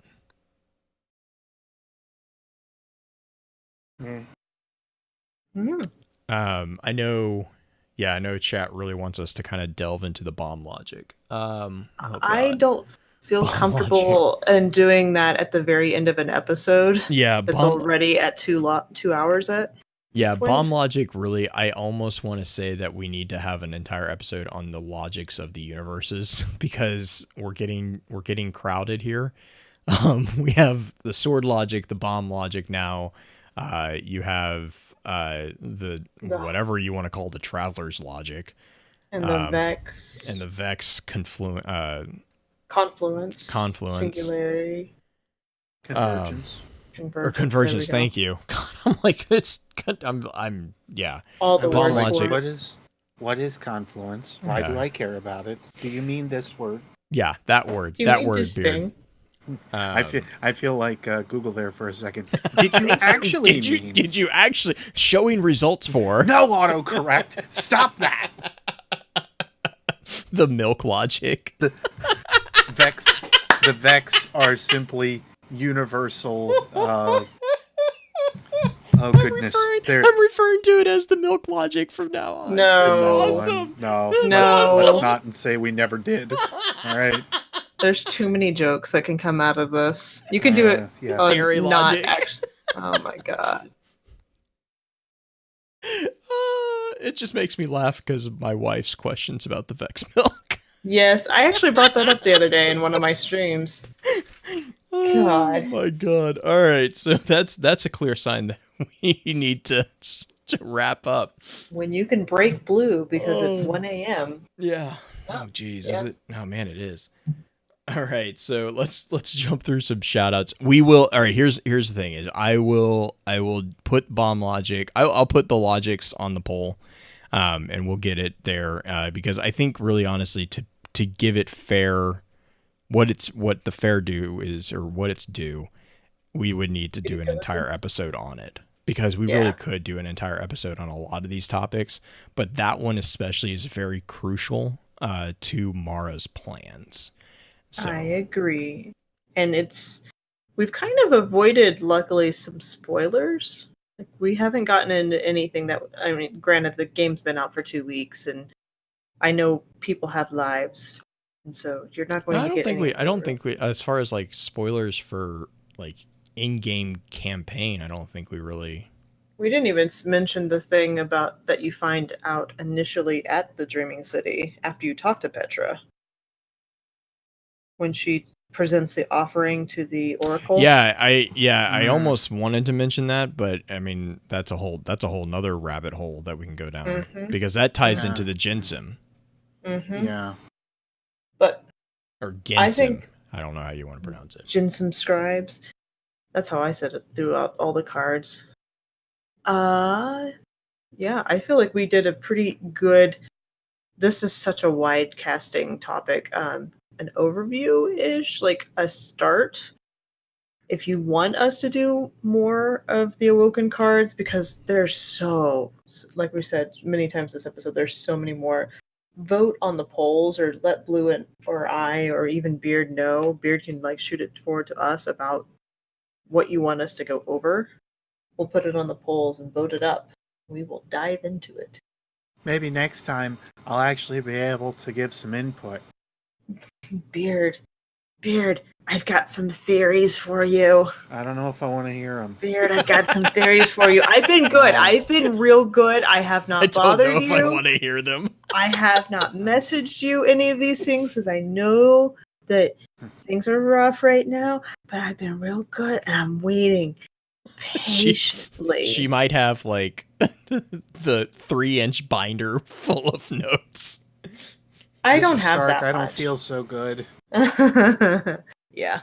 No, that was last week's banner. So, all right, guys, shout outs. Beard, what shout outs do you have for us this week? Oh, jeepers, I don't know. It's like this game has not stopped or something. Just a continued shout out towards the community, but in particular, I want to thank those who didn't get into a salty absolute mess against each other over stuff. We're just in this together. I know that there are rewards to be at hand, but let's just calm down for a little while here, shall we, kids? Just go out, have fun. It's a great experience and a great time to just be, in general, a gamer. Not just as Destiny, but just in general. I keep looking at the releases that are coming up with Red Dead Redemption 2. We've got the newer Assassin's Creed games. I know a little bit on the... it's a little bit more removed, but I know that's coming kind of soon. Just several titles that I know that are coming up, and that Nintendo even frickin' announced the other, yesterday, because the Switch is building to show more and more of like how things need to be going with gaming, and it's wonderful. The Final Fantasy meme of look at all the games that are not games you that going not to you. Switch. I'm like, oh my god, that is perfect. Well, and I didn't understand that meme until it was too late. Oh, okay. No. Because I read it and I was like, wait, why not you? What is this? Is this just somebody that's like hoping that all these games will end up going to the Switch? And then I hear later through the direct that they said, no, they were announced. And I'm just like, excuse me? They were what? And I'm just like, all right, so like Squall is freaking.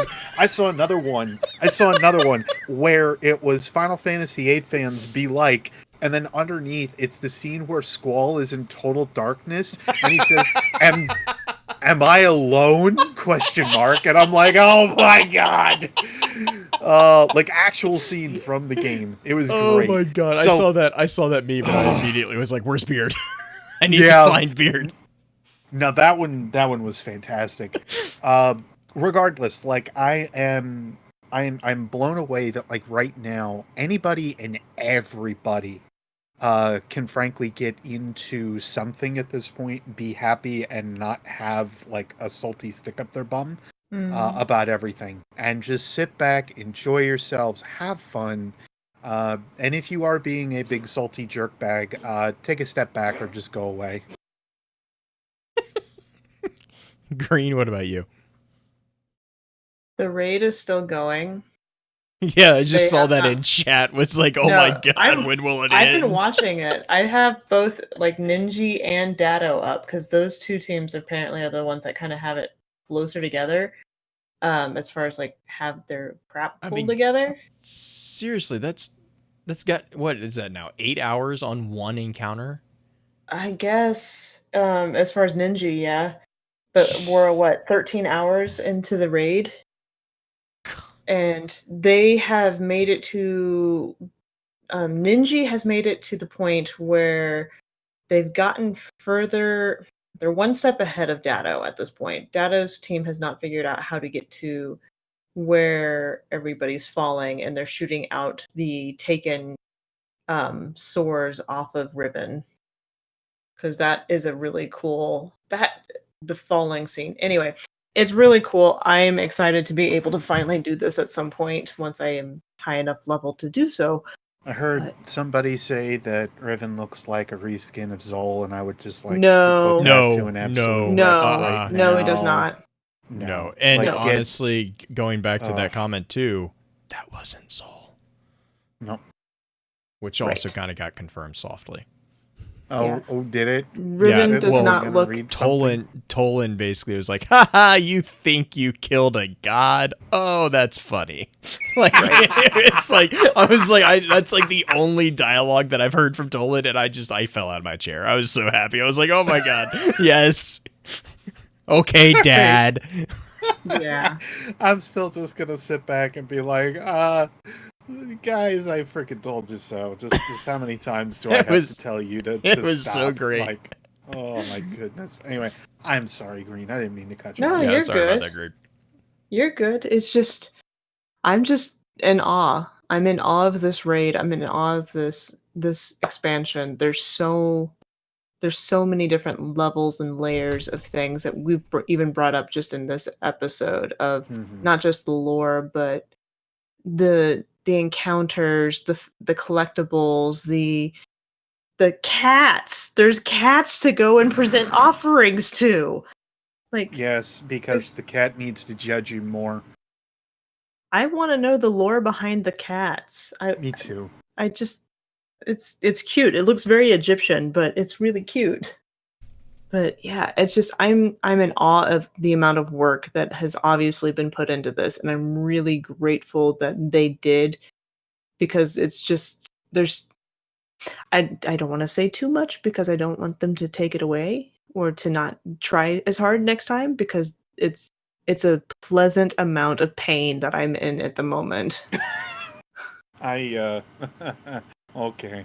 That's a weird way to put it, but there's so much information that I feel like I'm not going to be able to capture it all or read it all or even experience it all for a while yet, and I'm Yeah. okay with that. I really didn't know we were on the After Dark show already, so I didn't anyway. mean it like that. Jeez. You guys. Jeez. Oh man. Well, and I think the other game that just came out, I think it came out today, is Shadow of the Tomb Raider. Was it? I think it might have Yeah, been. it did. Is it There's today? some really good posts Jill about that. Jill was posting about it. She was really excited. I'm really excited. I want to get a chance. This revamp of that franchise has just blown me away, to be honest. That it's been such a great experience. And then Beard, the other thing that I keep seeing all these things about the Switch, and I'm like, all it's telling me is that I need to get a Switch. Like, I just like the concept of that entire little thing is fascinating. First off, I can't wait for the other platforms to kind of wake up and smell the money that they could make with that type of logic. But Well, and let's be frank here for a second. We're also talking that Nintendo is the one in charge of the Switch, and they've showed time and again that they still don't want my money for some things. So if you put people that actually understand business behind something like that, I would be scared. because as anyone who understands the business side of gaming goes, Nintendo doesn't care. Like, Nintendo has enough that they can do whatever they want, and they don't have a problem. Like, They're just like, wait, do you want the Super Nintendo on the Switch? Whoa. Nah, we got this great little thing called the SNES Classic. that's the size really of don't a want you size to of a pay- coffee cup. Yeah, we really don't want you to pay for that same Super Metroid title that you've already paid for 5 times over across all of our other systems that have now died. Well, but I mean, seriously, think if like Xbox or Sony. Like, I mean, Yeah. if Microsoft or Sony got a hold, like not got a hold, but like dedicated some time to doing that. I mean, it would be similar to like the Dreamcast. You know, the Dreamcast was before its time, really. But oh my gosh, I could go on for hopes of something like that. But what Sony would need to do is like a really short thing on this note, like have the PSP. I was about to say, don't they have the PSP that you can already kind of do it? That's dead. It's okay, very dead. It is. Oh, that's sad. The PSP was a really cool little concept, I thought. Yep, it actually did better than the in Japan. It did better than the 3DS did, because of the fact that it's one, and I mean nothing by this, but a good majority of what has actually been found in marketing, like Japanese can be a little vain in terms of like how they really like their stuff to look. They would really rather it look nicer than they would have like good gameplay or something like that. And that's been like, I don't know how many different studies I've kind of read. And granted, over here or even overseas and in Europe, that seems to be something that's starting to be more and more the case. Anyway, long story short, the PSP did very well over there versus what the 3DS did. All because, frankly, it just looked better. That was the only thing that like really drove it to do more. So if Sony could get off their butts and actually market the thing properly, which they never did, or they had the PlayStation and the PSP as a bundled offering, and they say, well, yeah, it can like instantly go back and forth between the two, I think you're going to get a lot more people that would be interested in it. Like, they already have the platform there. It's already supported. It is legitimately just a matter that they needed to play it or handle it differently. And they would have had this market. Like, they would have already been on top. Well, and that's what like, Nintendo's yeah, because doing. that's like Microsoft and, I mean, yeah, we can go on. Let's run through outro real Yeah. quick, and then we'll come back. Hang on, let's run through outro real quick, guys. We'll be right back. With that, we'll begin to wrap the chat up. Thank you again to those over on Twitch for coming to spend your evening with us. If you'd like to join us for the live streaming of the episodes, please be sure to give us a follow over on twitch.tv/FocusFireChat.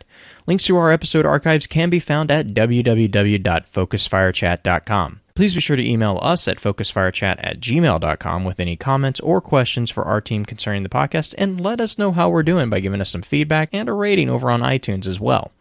Also, be sure to check out all of our amazing partner podcasts within the Guardian Radio Network over on theguardiansofdestiny.com. So until next time, focus your fire and may your light shine bright.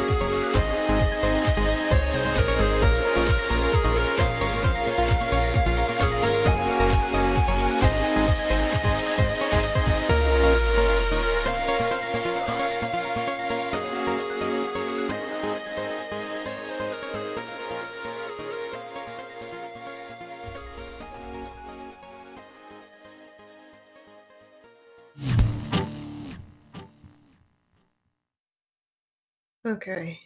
I need to go to bed because All right. I 18 hours. I probably should do that as well. Nintendo talk, though. All the I know, Nintendo it's talk. so tempting. Mm-hmm. No, I'm gonna say we can. I'm sure we'll get on that tangent again. Like, there's so many things that Nintendo is doing Night, that Z. they Love could you, do hon. slightly better, but they're still doing really well. Good night, Z. Well, yeah, Night Z. I think she's saying good night to me. Oh, good night to you. No, to Oh, you. okay. Fine. She's Yeah, not. She's not leaving. Yeah. I mean, the I other guess she thing never with sleeps anyway, the let's other be thing with honest. Nintendo is just the fact that they just don't care. Like, I mean, they really don't. Like, they're so well off. It's ridiculous. I remember, I think it was Bye-bye. a year. Night. Night. I think it was like a year or two ago. They came out with like the business like analysis of Nintendo, and they're like, yeah, legitimately, these guys can run for like decades. It's significantly in the red, and it's not going to touch their bottom line. Like, they're just like they're not to mention that they have so much passive income that they can not make any sales for a couple years and still not be in the red. Well, I'm gonna say that's basically what happened with them in like the GameCube. Besides, it was definitely a pretty rough time for them back. It in that was. time. As much as I love the GameCube, I love the GameCube. I still have mine. Yeah. Yep. I love No, my me too. That GameCube. that thing doesn't die. No, it I have doesn't. abused that thing Oh my so God, much, and I'm just the best. like, The how best is it part was alive? like all the. It was like Voltron, like all the Yeah. different pieces you could add on to it. I have the. No. Hang on. The ultimate Voltron is called the Sega Genesis. Oh shit! Yeah, no, yeah. You want to talk about something that doesn't die? You could throw that thing off a freaking skyscraper, and it's like a Nokia phone. It basically is, and not only that, like all the attachments you could get for that damn thing, absolutely rock. Because my that brain. was Friggin' Genesis. eight- Genesis was one of the first ones that had a portable version of it too, wasn't it? I mean, other than Game Boy. Game Boy was out, but I mean, like for the powerful consoles, wasn't Genesis or wasn't Sega? Well, it was the Game Gear. The Game Gear was very good, but it wasn't like a direct translation, obviously, from like what the and it Genesis ate batteries was. like nobody's business. My dad actually got to the point where he got smart and jury-rigged an AC adapter for the thing to make it work. That's ingenious. Ingenious. It was so bad at draining batteries. Like I would go through a set and it would probably be like an hour's time. Oh yeah, I mean I remember playing Sonic on that thing, and it was like, all right, hang on, let me see if I can find a point to save and get another. What was it, like eight AA batteries? It was 4. Was it 4? That Okay. It was 4. It was 2 in each side that's of the right. handles. It was the It was two split. handles, yeah. And you could also get like there were a couple of like game cases that would extend it as well. And those would actually take up to 16 batteries that you could shove in the thing. And I was like, well, that's fine. I've got like 4 hours of battery life now that I could play this thing straight. And I'd still look at my Game Boy, my stupid black and white brick of a Game Boy, and I would just be like, why does this thing last for 5 weeks? What is going on with this thing? Why is it able to... What kind of science is in this? I don't understand! It just, that thing never died, I swear to... I would go on freaking, I don't know how long of tangents playing nothing but Tetris. Oh god, Tetris on the original Game Boy was amazing. I would come out of this 8-hour stupor and just be like, what happened? Why didn't you die and tell me that we were done? Like exactly. It's like, wait a minute. Well, I mean, and that's like all the Game Boys. To be honest, like I have a Game Boy SP. I'll plug that thing in. I mean, I plug that thing in like once every other week. It's ridiculous. Like I mean, and that's an old one. It's an old one, and I'm like, Jesus Christ. That's not a bad theme song to have stuck in your head. Wicked. No, not there's much worse ones. It depends which one though. Like, is it path A, B, C? Because I mean, any one of them is actually pretty good, but that first one is probably the best of them. I think the one Game Boy though, and it's not really a Game Boy, but like the 3DS. I've heard really good things about it. It took a long time for them to get there, and depending on what game you play, like Monster Hunter will rip through this thing's battery without the 3D or anything else on within about 3 hours time. Oh wow. And that's saying that I've had that from like day one. And this is a system that can usually get me 20 hours playing Pokemon. Mm-hmm. And the fact that Monster Hunter rips through it in like 3 to 4 hours is stupid.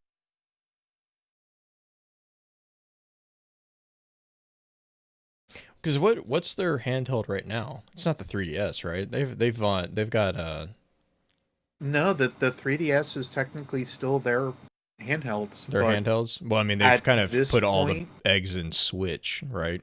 Yep. I gotta say, at this point, the Switch is becoming their go forward. With all the stuff that they've kind of been perusing and changing. Like, Monster Hunter Generations just came out for the Switch. And whenever you get another major release of a game like that, that's when you start to see some stuff change. So for most intents and purposes, the 3DS is dead. There are some titles that are still coming out. But I think at this point, a large majority of titles that they focused on are now switching over to Switch. For instance, they just announced the new Animal Crossing, and it's a full-blown Animal Crossing game. Yeah, I saw that. And that's yeah. usually where they put on mobile. And guess what? They're popping it on Switch. Well, the at thing this that point. blew me away was the Breath of the Wild. Well, yeah, Like, and I was the like, next you Pokemon did are coming out that there too. and Skyrim. Mhm.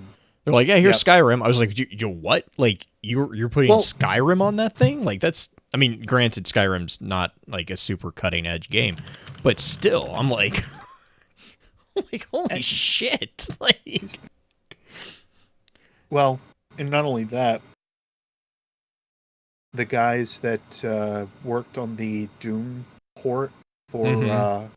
for Switch. Now I can't remember who it was that worked on it. Panic Button. oh yeah, Smash Ultimate's coming out on it too. Yeah. They've actually just announced that they have a Switch bundle for that too, and also a Switch edition. Right, that's what Black So Flag's saying. He's like, once Smash Ultimate and Animal Crossing come out, the 3DS is like, it's like there's not gonna be, it's not gonna, there's no one's gonna need it. Like my only problem with no the Switch purpose. is my understanding is that it's very easy to break, and so that's my only concern, like with a 5-year-old. Mhm. Is because like I'll be honest, I nearly got him a Switch for his 5th birthday. Like I nearly did. But then I was talking to a couple people and they're like, yeah, you might want to get him a 3DS instead if you're going to get him something. And I was like, oh, there's not really anything on 3DS that I want to play. And to be honest, that's like part of the reason I'm getting it is I mean, I'll be honest, I want to play it. And like I was like, but like they said like the Switch is real. It's because like what is it, a 5-inch or 6-inch screen? I can't remember the exact dimensions off the top Yeah, of my head, 6.2 but yeah, inch it's on this one. Yeah, 6.2 inch. and they Yeah, said that it's, screen is just really easy to, if you just like, I mean, just slightly drop it, it's just no good. There's also reports of the thing cracking from heat, because unfortunately it sounds like the Tegra N1s that are inside the thing run a little warm, and the plastic that they have, Yeah, that would make sense. plus the LED that they have running on that thing just really cooks the chassis. Yeah, so basically, I'm just waiting for them to kind of. It's like the Xbox. You just wait a couple generations. Like just, I mean, and when I say generations, I mean iterations of production. Like, I mean, it's not like. Granted, the Switch has been out a long enough. This year they do have a reworked model that's coming out. Oh, nice. So we will see some better internals, better cooling, and a couple other things besides on there. And I know a lot of that has to do with some of the newer chipsets that NVIDIA's I guess that been makes working sense. on. Yeah, NVIDIA's been pushing out. You know, that's the other thing is like I need to. Isn't Undertale's the one that's the pacifist game, right? It can be played pacifist. Because I've heard really good things about that game. If you've never played it or watched anybody play it, I have a feeling you will really like it. Yeah, I haven't. It is. The only exposure I had to it was my wife. What was it? I think it was Undertale. Was the one that I can't remember the big gamer, but he gave to the Pope. Like he actually gave a copy of the game to the Pope because it's like the only game that, like God. It was Matt Pat. Matt Pat. Yeah, was the one that yeah. did that. Yeah, and like he was like it was because it was a game that was designed to be like to truly beat it. You have to play the pacifist route, I guess. I think is what was. I don't know. She sent the article, and it was like that's actually kind of cool. Like I never got around to playing it, but Well, and if you ever do play it, I'll put it this way: do pacifist before you do genocide. Because pacifist, if you do genocide before pacifist, you can never get the true pacifist ending. Oh, So really? you It remembers screw yourself over that way. even if it's a completely new file. The only way to completely offset it on the PC version is to uninstall, go through your registry on a You couple have to things like and get rid of completely. them. And Oh my god. yeah, you have to find stuff and literally get rid of I don't know how many different files to ensure that Kara never comes back to you. But that is just a big It's like an old. boatload of crap. It's like an 8-bit. It's an 8-bit stylized game that Toby Fox had put together, but yeah, it looks like an old style game. It isn't though. It's interesting. It's very yeah. new. Yeah, I was about to New say. I've heard. I mean, as often as I hear it mentioned, I was expecting something a little bit more. Yeah, because these are like. That's interesting. It's like a low graphic. Well, this particular picture looks like what is it? Animal Crossing. Actually, what it's more modeled off of is Earthbound. Okay, that makes more sense. Yep. As soon Yeah. as you said that, I recognize that. Yep. That makes a lot more sense. That's what Toby was going off of, and for some paying homage to, Earthbound. there are actually several relations that you can find towards Earthbound within the game. There's also some theories that had cropped up that one of the characters might have been Ness. Oh, really? That's funny. There's just a lot of like little to-dos that you can find in it, but Toby did a really good job with the game, just period. And I think I was on an Undertale kick there for probably like a month or so, and then the community started going like full bore toxic, and I was like, well, I guess I'm done with this. Yeah, it's always sad. Yeah, it kind of is. They just let everything go to their head, and it was just not. It was just not a good time anymore. Per usual, communities ruin themselves. give them enough rope.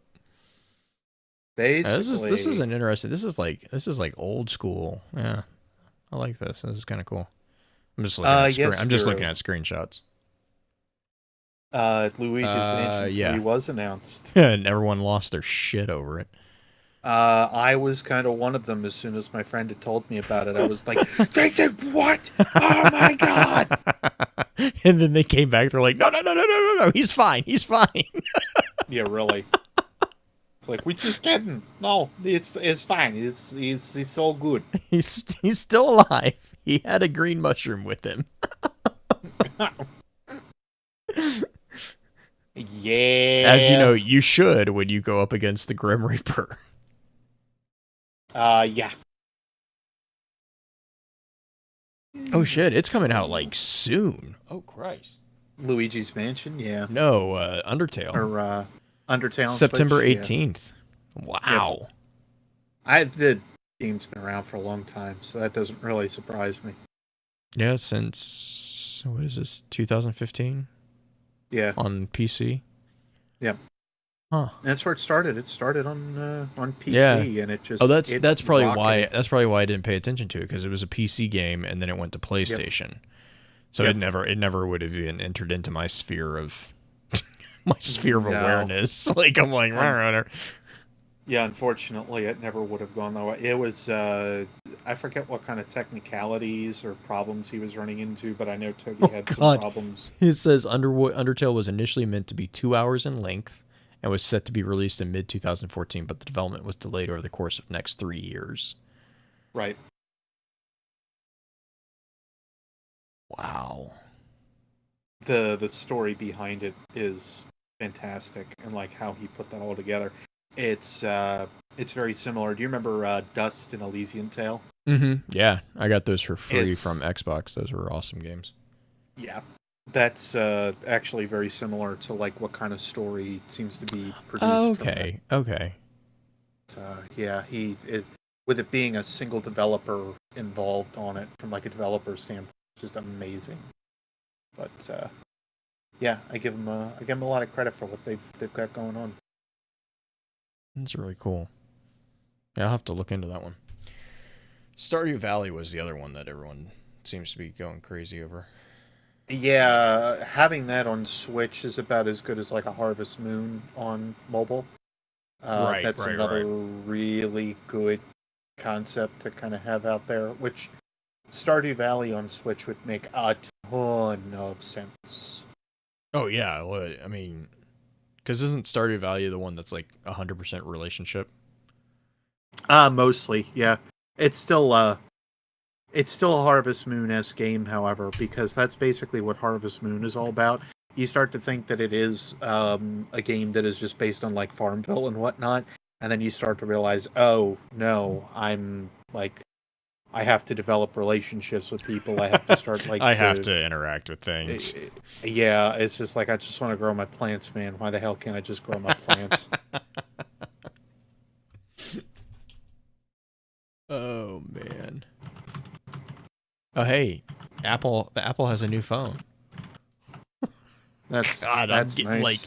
I'm getting like punched in the face with adverts for this thing. I'm like, I don't even have an iPhone. Go away.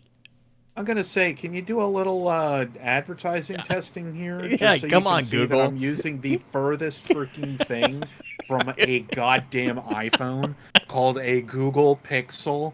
You pieces of shit. Get your freaking Apple propaganda out of my face. Your tweet about it, and I was like, oh what? I don't care if I even made anybody mad. I'm just like, if you continue to support this garbage ass company, get out of my face. Oh my god. They still make alright computers, but even then a lot of them suffer from overheating so much. Well, and they're really like, the thing with computers, and this is what I always say, is like their computers are second to none when it comes to visual editing. If you're doing anything other than that, Hey, just get a PC. At least when they gave you Final Cut, not anymore. Oh, they do. Oh, what? They don't? Yeah, they don't. Oh, God. Final Cut and all of their basic large software packages are now separate. You now have to purchase a large majority. Like, they have a bundle kit that I think if you go to Apple specifically for, you can buy... I think you can buy them all for like $350 or $400. But I'm just like, why the hell am I spending like all this cash on this computer? Just get the programs and put it on your PC. No reason for it. Yeah, no, exactly. I would, at that point, I mean, that's what you were paying for anyways. Making a Hackintosh is 20 million times cheaper. And overall is better for you than running with than actually running with much of the other stuff. No, thank you. Yeah, well, the nice thing with Paul Tassi just tweeted, I wonder if Bungie's ever just like, crap, we made this way too hard.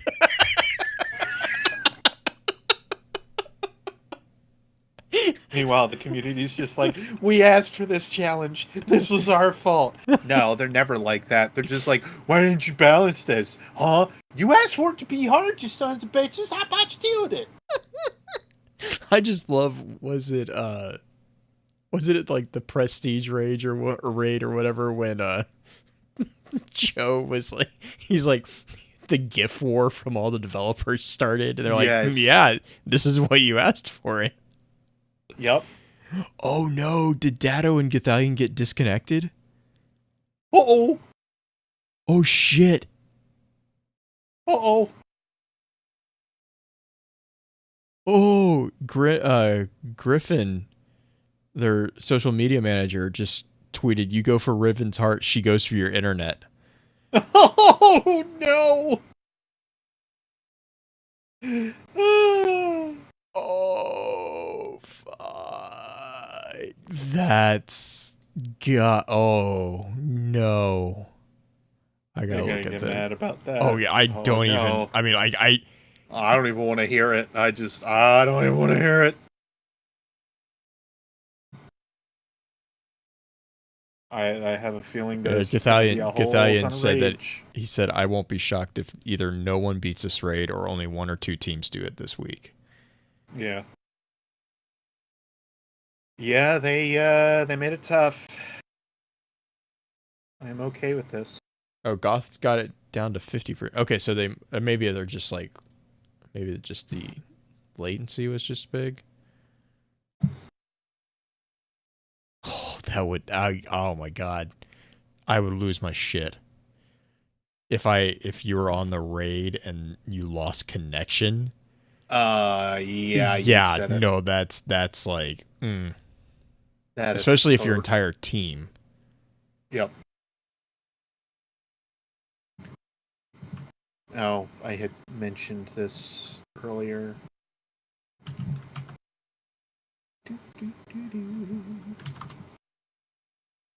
If you just want to see what that ridiculous character art looks like, there you go. Oh, the faddle or the bat. Wow, the faddle. Wow. What I don't word even, is that? I don't Blue? even know what I was combining there. Like Okie dokie. I'm like, maybe final battle. I have no idea. Yeah. Well, and then there is the actual fight.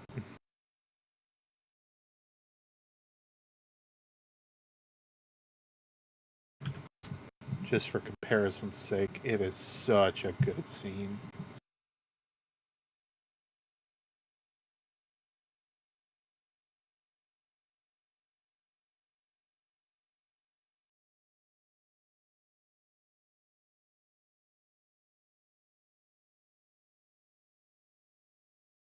Oh wow, Dado got a new logo. That's cool.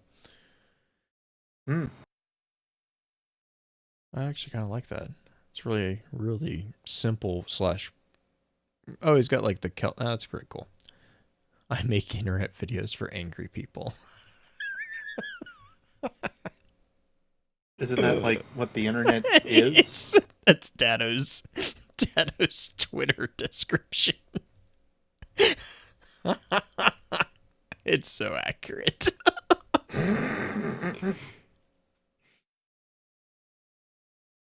Oh my god.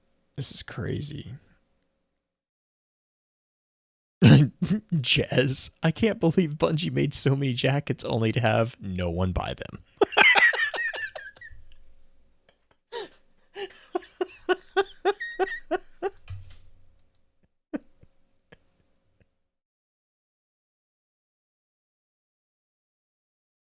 Oh man.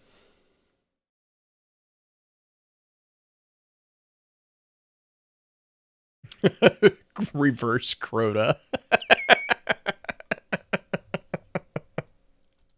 Oh god.